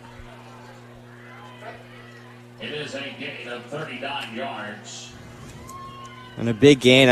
I don't even know who that was, too. Avon Thomas has had a fair few carries tonight. Amir Wright Hill, their wide receiver, 15 carries coming into today, has got a few. That's a guy they'll look to on the sweeps and reversals. But they try this one, immediately in the center of the field. They stretch it outside left and kept going further, and it took Riley Kiesling angling to hawk him down. It's 1st down in Arabian territory after the penalties. It's got to feel like a gut punch through the Ravens, obviously fumbling, but now you don't even get the stop near the goal line, and now they're set up at midfield. 21-6, 9 minutes to go here in the 3rd quarter. Arabians lead 1st and 10. They try to run the ball from the line of scrimmage. No gain there as it brings up 2nd and 10. The Arabians, they've been winning the early downs. It's the late downs that Delta has been kind of taking captive over, and the stats don't even back that up. They're 1-6 on 3rd down. This has been a very uncharacteristic drive compared to everything else we've seen. Yeah, like you said, stats don't back it up. They're making plays on 2nd and long. When it's, if penalty comes up, they're able to make a gain and get those yards back. It's Pistol, quarterback under center. It looks like Blevins. They're going to stretch this one out up the gut. Looks like a mere right hill. Arabian D-line, great job there, staying their ground. Obviously didn't let him get much right there. Didn't let a gap open up. Looked like D. Hayden was the run one right there. Right Hill had 1 carry in the first half. He's already got 2 through 4 minutes. 7:58 and counting now. Arabians up 21-6. It's a 3rd and long. It's a stat we've been keeping track of since halftime. They're 1-6 on their 7th attempt. Will they get it here? 3rd and 9. Pistol, quarterback under center. They hand this one off to Hill yet again. Short gain, not going to be close to the first down. The Arabians force fourth. Had Blevins rolling out to his right there, or it looked like he was about to, obviously handing it off. And, right there, obviously, like we mentioned before, jet sweeps, we haven't seen it that much. I was expecting that to be, a chance that they start to really utilize it more. I mean, you're down 21-6, that you need this 3rd down, and, just once again hand it off to Thomas and Arabian defense there to make the stop on 3rd down. They've been trying this RPO screen when Gavin Lynch is in, and they're going to keep the offense out of here, might I add. It's 4th and 6, and they're going for it. They've been trying this RPO screen, and they're in an okay set for it right now, and I'm surprised they didn't try that there, as the penalty is going to be there before the snap. Delay of game on the offense. Didn't have the play call quick enough. Is going to push the Eagles back even further, and you got to imagine now 4th and 11, 6:55 to go in the 3rd quarter. They're going to bring out the punt unit. Obviously wanting to go for that penalty. A little bit of a, gut punch right there. Obviously you're down 2 touchdowns. They've had little to any momentum, and that right there, that just ruined any chance of them possibly swinging it. And a very high snap on the punt is CNAD is going to have to roll out and nail the Arabian bench. Scary sight there, but he's able to get it off. Pressure kind of gets home a little bit. That's a tough situation for the Eagles because you have a spot where, 4th and 6, you're down 2 scores. Theoretically, it's not terrible. It could be worse. 4th and 11 is much worse. But you're not going to be able to hit that 4th and 11, so you're forced to punt and give away the ball. Yeah, that penalty, obviously not what they wanted. 4th and 6. With the spot you're in this game right now, down 2 touchdowns, they wanted that. They knew they could get that, and just a big foil in their plans. 21-6. 6:49 to go in the 3rd quarter. 1st and 10. Brant Gray in the shotgun. They hand it off to Joel Weaver up the gut. Using his blockers, he's taken to the ground. Gain of about 5. Sets up 2nd and intermediate. It's a great way to start off. I wish I had the number on me. I'd say 25 times Arabians have started off this season. 1st and 10. Joel Weaver takes it for 5 up the middle. You can't complain if you're a coach. Yeah, and that's what, like I said multiple times already, that's what Weaver does best. Up the middle, he's able to see those gaps and follow his blockers, and he has patience. Yet again, same play up the middle. Joel Weaver takes this one for even further. Got to the middle of the field, made one of the linebackers miss, and took it for another 3 yards. Then again, those moves he makes, once he gets near the open field, he's also able to make people miss. He's not just a wrecking ball. Obviously, the Arabians looking to chew some clock with a fresh set of downs. You got to imagine they're going to keep it on the ground. 5:55 and counting left to go in the 3rd quarter. Up 21-6. Shotgun. That's a handoff. Joel Weaver again. It's a stretch left side. Using his defenders, weaving in and out of blockers. Finally taken down. This one's going to be a 19-yard gain for Joel Weaver. Every single play, he's gaining more momentum. We've seen 3 plays from scrimmage of Joel Weaver in this drive, and everyone has been further than the last. Last half, obviously, like we mentioned, Brant Gray has been the one really using his legs the most and getting those big plays. Now here in the second half, they're going to Joel Weaver more, and it's working. Another big gain, and like you said, he's getting more and more each play. Shotgun formation. Gray back to pass. Flips this one over the middle. He's got C.J. Mitchum in free space. In for a touchdown. Arabian score. C.J. Mitchum able to get good separation on his man. Brant Gray faked the handoff. His O-line gave him great time, and that's one of the things they do best. They give Brant Gray time when he's throwing the ball right there, able to keep us cool. A nice throw over the middle of C.J. Mitchum, who got a good amount of separation on his defender.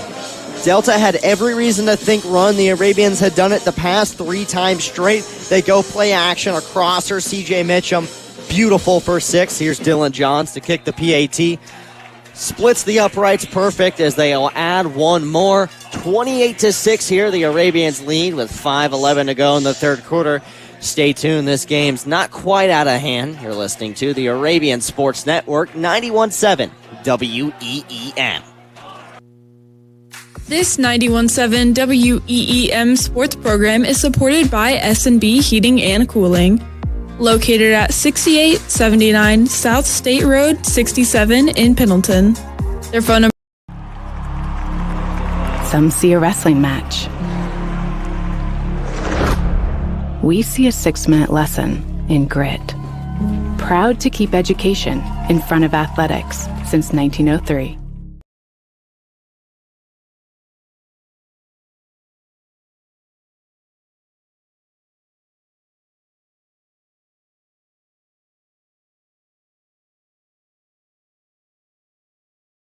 Weflin, Dylan John here to kick off after the Arabian touchdown. So far this game, going into this half, we've said that Delta has been needing to stop the rushing game. And going in the second half, they haven't really been able to fix that. They muffed the return initially. Taken down, it's Carter Jackson.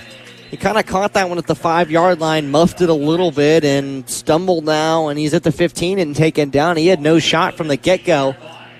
Looked a little slow to pick it up, too. Really just had, by the time he even got it, had Arabians past the 15, it looked like, there to make the play.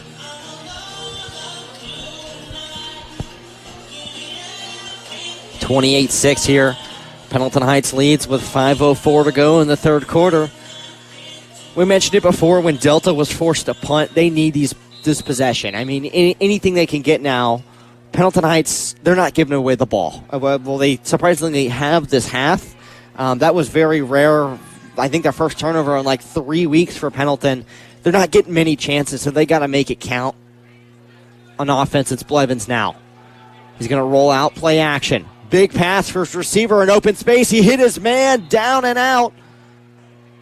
Made sure he toe tapped it before he fell out of bounds. He had no one behind him here in the open field. Obviously, though, had to make the adjustment, turn around a little bit, and stumbled near the sideline. That's a big gain for Delta, and that's something they needed really bad on this offense. That's Dylan Clausen, the sophomore wide receiver. First and 10 now after the big grab. They get backed up in their own territory, and they have a big play, and it gets them to midfield, and then they've struggled from here. They run a sweep reversal through it. Zamir Wright Hill breaks some open space ahead. Pendleton Heights doing all they can to hawk them down, and they will eventually. All the way to the red zone is Zamir Wright Hill. Talon Foster Cooper Sims stayed right on his hip all the way. Talon Foster ultimately the one to chase him down, but not before he gets it all the way down inside the 15. He wanted to check the 40 time of the DB room.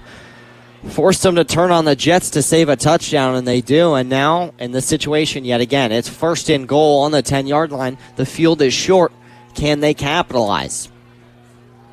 Obviously, a couple times they've been here, they've had the score, and it's worked. Blevins rolls out to pass, fires for his receiver, not going to be hauled in. And this time it was Avon Thomas, only 3 receptions, not too typical. He's catching a pass, and this one looked like he has hit his hand, but he wasn't able to haul it in. It was a tough ball, almost out of bounds, too. Looked like Nolan Hobbs was there, able to get in front of him a little bit. Don't know if it was him who got the deflection, but that was a good play there. Able to break it up. 28-6, 3:51 on the clock. Still second and goal on the 10-yard line. Arabians up big here in the third quarter. This may be a time that Delta might look towards their jet sweep. They've only done it once or twice, and right here could be a good time. Amir Wright Hill, the running back in the set. They give it to him up the gut. That one looked like the big play that broke it off to get them into the red zone. Gained some 6. We're looking at 3rd and goal on the 4-yard line. In here, obviously, Arabian defense is thinking they've got to stop Thomas up the middle. Like you just said, he's the one who made the big play, got him into the red zone. But you also can't count out their quarterbacks. They can roll outside and run it themselves. 3:17 and counting. It's 3rd and goal on the 4-yard line. They hand it off to Hill up the gut. Did he break the plane? It looks like he might have been stopped. Yes, he did. Just 1 yard shy. It's 4th down yet again on the goal line. Obviously, Delta's going to go for this one, and you can't really afford to not get this. You're already down 3 touchdowns. You need this play. If you don't get this, and it's going to be a kind of a gut punch, and then the Arabian is obviously lots of time left in this game, but they're going to start thinking, let's get some of this clock off. And this is where their last touchdown came. They were arguing over inches, and the referee said they did enough. We'll see now. As Amir Wright Hill will get the handoff into the end zone. Do the Arabians make the stand? Referees say they do. They saw it the first time and weren't able to stop it the second. They capitalize and force a turnover on downs. Ryan Kiesling stayed outside, waited for him to come through, and laid the boom on him. He absolutely had no chance. Once it looked like it was who was it going up the middle, met Ryan Kiesling and put a stop to that run immediately. He had no chance. I believe it was Amir Wright Hill who had success on this drive. Obviously broke off the big one to get them into the red zone and had multiple short gains, and I believe that was the shortest. He didn't gain on that. The Arabians are learning. Play after play, they're learning, and they're making changes to their style and how they attack the next one. 28-6, Arabians lead. 1st and 10, 2:27 on the clock in their own goal. But not much breathing room. Looks like they try a run play. Not going to get too far. Brant Gray taking himself right now, just trying to get a little bit of breathing room, knowing if you do a direct snap right to Brant Gray, he's going to get at least a few, and right now that's their goal, is just get some breathing room. Don't let the risk of a safety get to you. Yeah, the goal right now is breathing room. It's 2nd and 7. I mean, at that 1st and 10, you had about 2 yards to work with. Safety's the biggest thing you want to avoid here. They're going to hand it off to Weaver yet again. Breaks through the defenders. No one near him. He's off to the races. Got one man to beat who won't be close. Joel Weaver from one side to the other, coast to coast for the Arabians. That looked like it was about 95 yards. Once he got to the open field, he had no chance. Looked like he had the DB to beat, and then he just left him in the dust. He had no chance. Yeah, I think it's about 95 yards. That's a season-long, career-long run for Joel Weaver. I'm not sure if he'll ever top that. This Arabian rushing offense is continuing to be the nightmare for the Delta Eagles. Obviously, like we said, first half, Brant Gray ripped a huge one for the first touchdown of the game. And now the second half, Joel Weaver's been the worry, and he emphasized it even more right there with that 95-yard run. It continues to look like just an unstoppable force here for the Delta Eagles. And now for the PAT is Dylan Johns yet again. Hasn't missed tonight. I believe 24 for 25 on the season. And yet again, straight as an arrow, he clears the crossbar. Add 35 for the Arabians as they lead the Delta Eagles 35-6 with 1:40 to go in the third quarter. Stay tuned. You're listening to the Arabian Sports Network, 91.7 WEEM. Support for this 91.7 WEEM sports program comes from our donors and underwriters, and from Financial Enhancement Group, retirement planning, risk management, and legacy planning. Located on Enterprise Drive in Anderson, their phone number is 800-928-4001. Or online at talktofeg@yourlifeafterwork.com. Now back to Pendleton Heights football on the Arabian Sports Network, 91.7 WEEM. 91.7 WEEM. We welcome you back here to John Broughton Field. I'm Zion Palmieri, joined here alongside Connor Weflin. After about the longest touchdown I think we've had all season, Dylan Johns here to kick off as the Arabians up 35-6. This one sent way back. Amir Wright-Hill does not want to haul it in. He'll let it go in for the touchback as the Delta Eagles will take over on the 21-yard line. That pass drive, obviously, Arabians adding more momentum, obviously. Like we said, the rushing attack has been the nightmare for Delta all night. You had Brant Gray in the first half ripping one long, had multiple runs for like about 10 to 20 yards at least.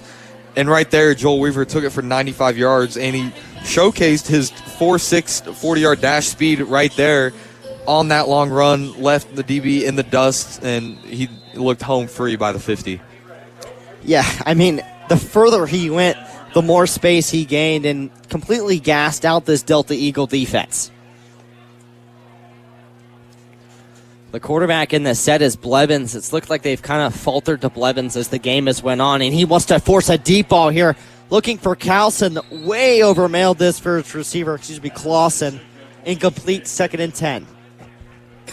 Obviously, they've looked for that deep ball quite a few times, had the incompletions, but they've also had those big ones. Obviously, like you said, they've had them in their own territory where they get it up near midfield, and they also had one which I think ended up leading to a drive that ended inside the 5.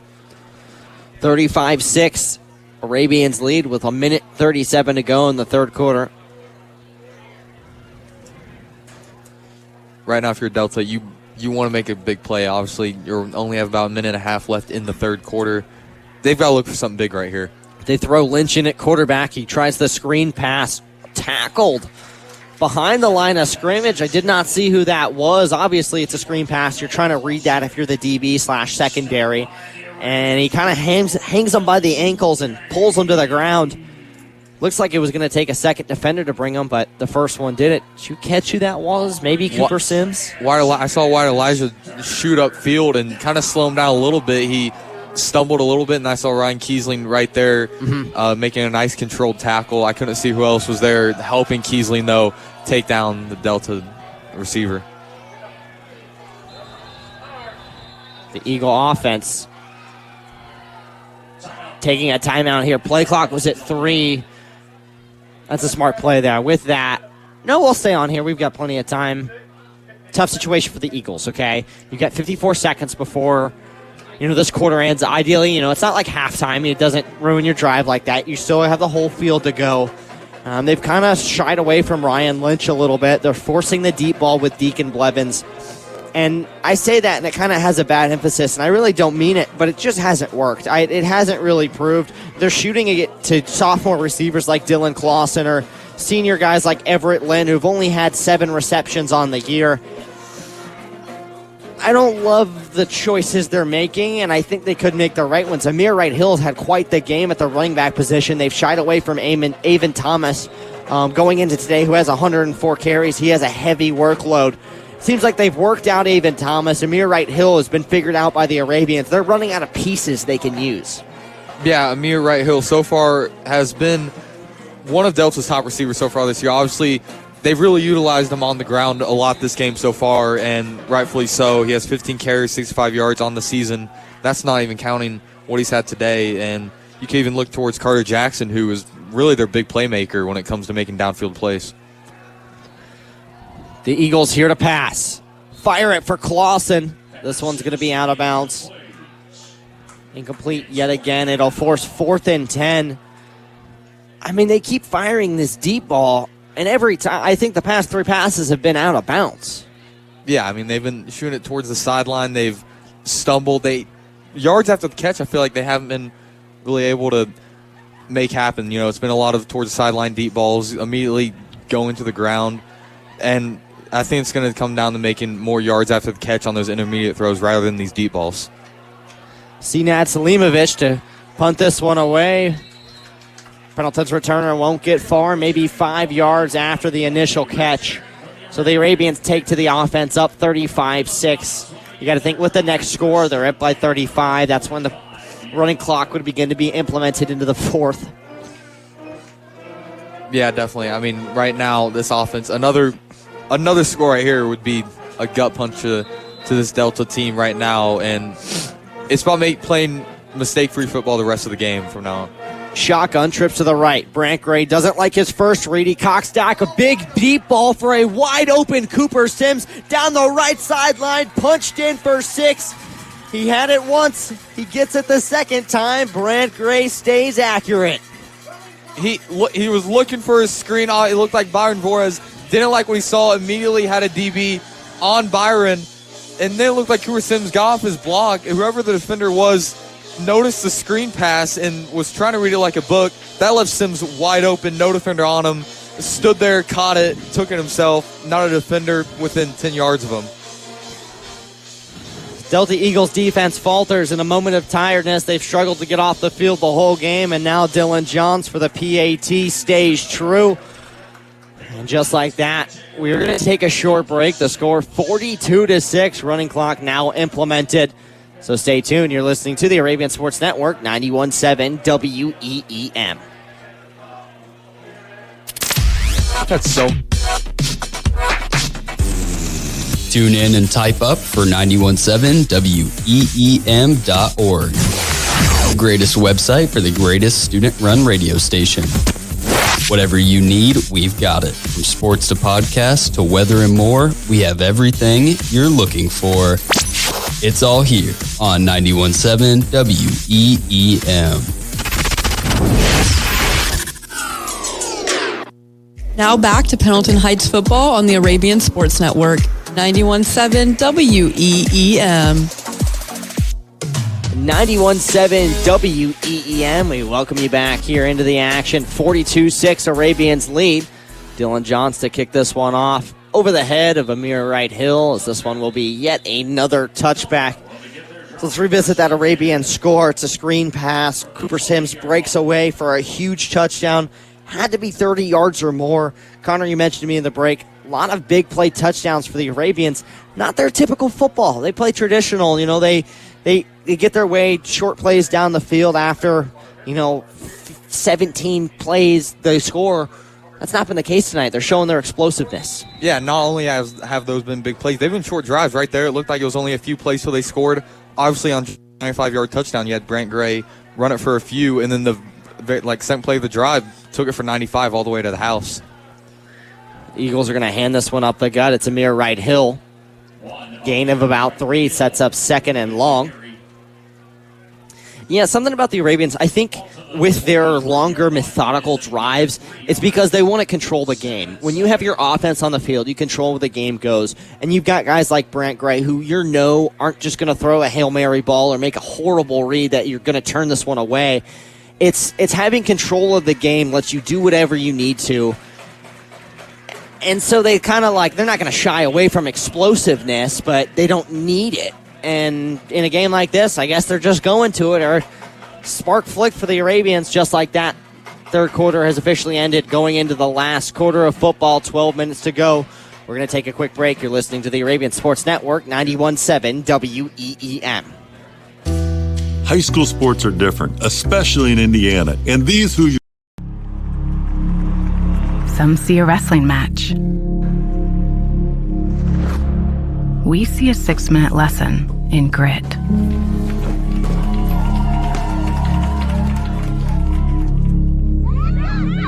Some see a coach sending a runner home. We see a mentor guiding a student athlete into the future.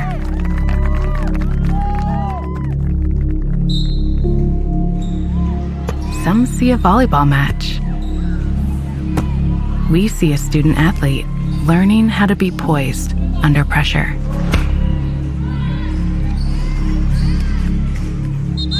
Some see a high school football stadium. We see the one place where the whole community comes together. Proud to keep education in front of athletics since 1903. 91.7 WEEM. 91.7 WEEM. We welcome you back into the action. Dylan Clausen, screen pass, caught, pushed out of bounds. 1st and 10 for the Delta Eagles. So first play of the drive, they capitalize. Or excuse me, multiple plays into this drive, but ball on the 32-yard line. First play in the fourth quarter. Already a minute shaved off. This running clock eats. Like we mentioned, obviously they've been going to the deep ball a lot, and it has been working. They've got to utilize more yards after the catch, obviously, with those intermediate throws. Pistol formation. They hand this one to the running back in this set. Ball forced out. The Arabians jump on it. They think they have it. Flags on the play. Arabians get the fumble. Penalty before the fumble happened looked like it may have been holding on the Delta O-line, not really sure. But after that, Ravens able to punch the ball out and pick it up. So the whole Eagle offense is on the field. The whole Arabian offensive line gets onto the field.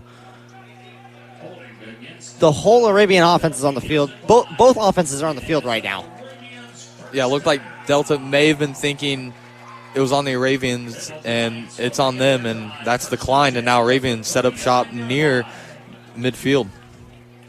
And this is a situation we talked about how important it was to have control over the game. You've got running clock. You're up big. It's 1st and 10. You're in your own territory, and you've got your offense to work. They could run this for 2 to 3 yards and just get first downs on 3rd down and win this game on this drive. You know, it's not going to happen, but they could.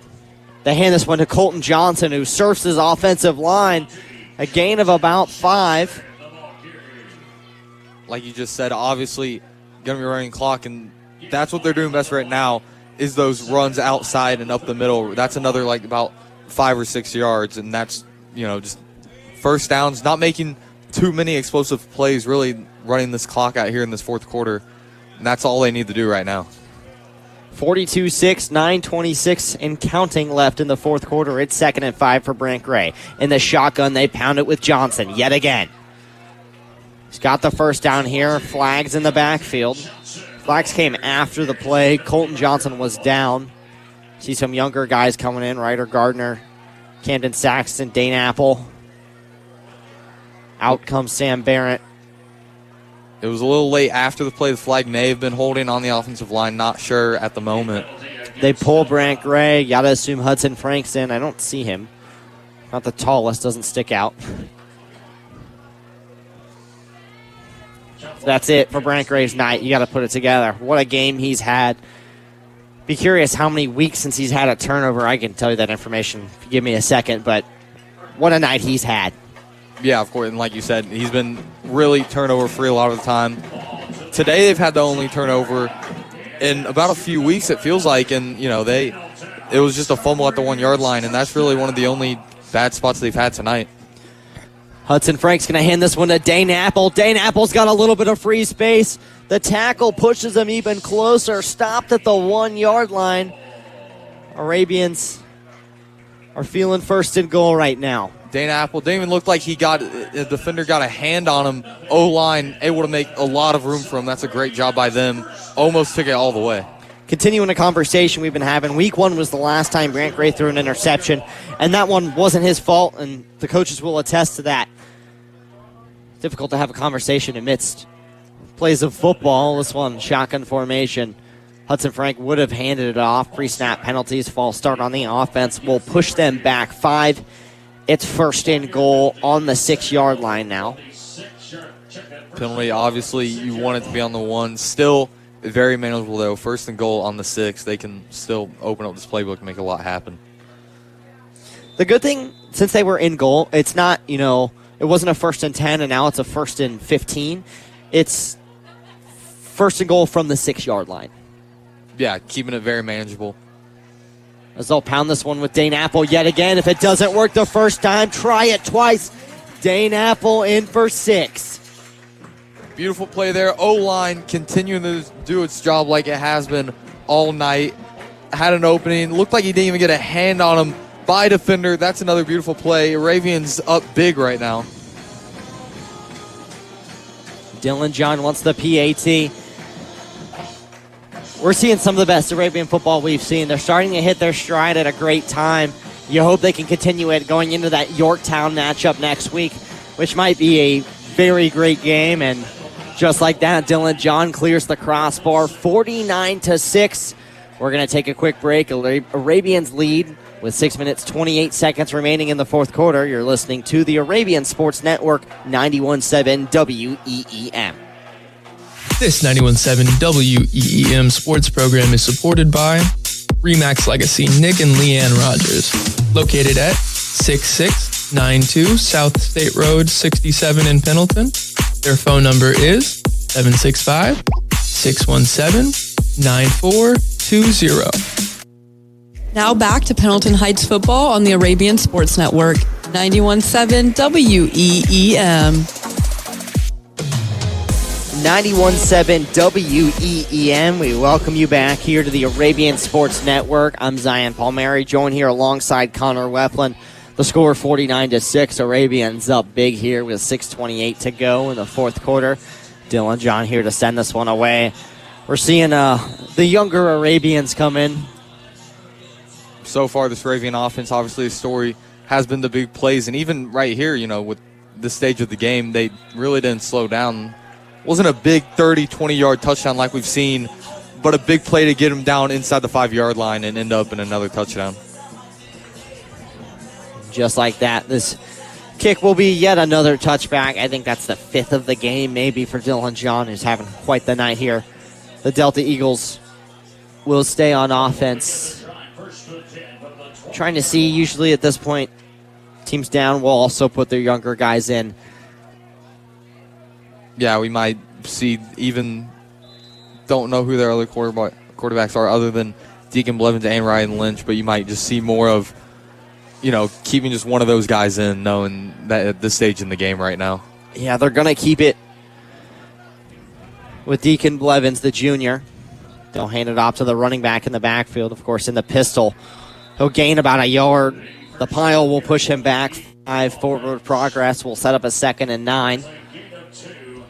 49-6, Arabians lead. 5:23 and counting. Again, running clock has just eaten this one away. Shortest fourth quarter is getting even shorter. Like you said, a lot of the young guys starting to get in. Cohen Hall just subbed in for Stefan here.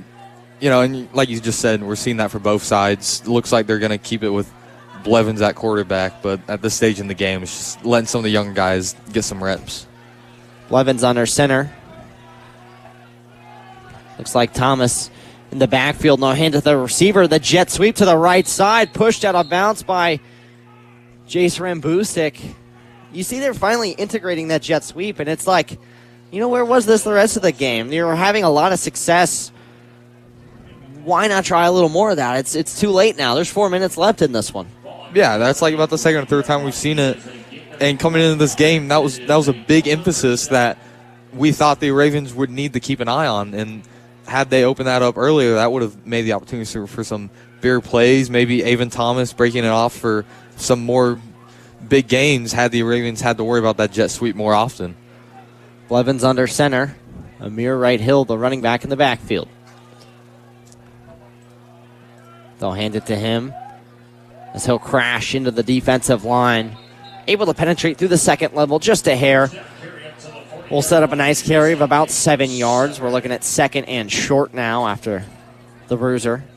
A big sea of Delta and Arabian jerseys pushing that pile. Looked like even by the time he had multiple defenders wrapped around him, he's still able to pick up a few after contact.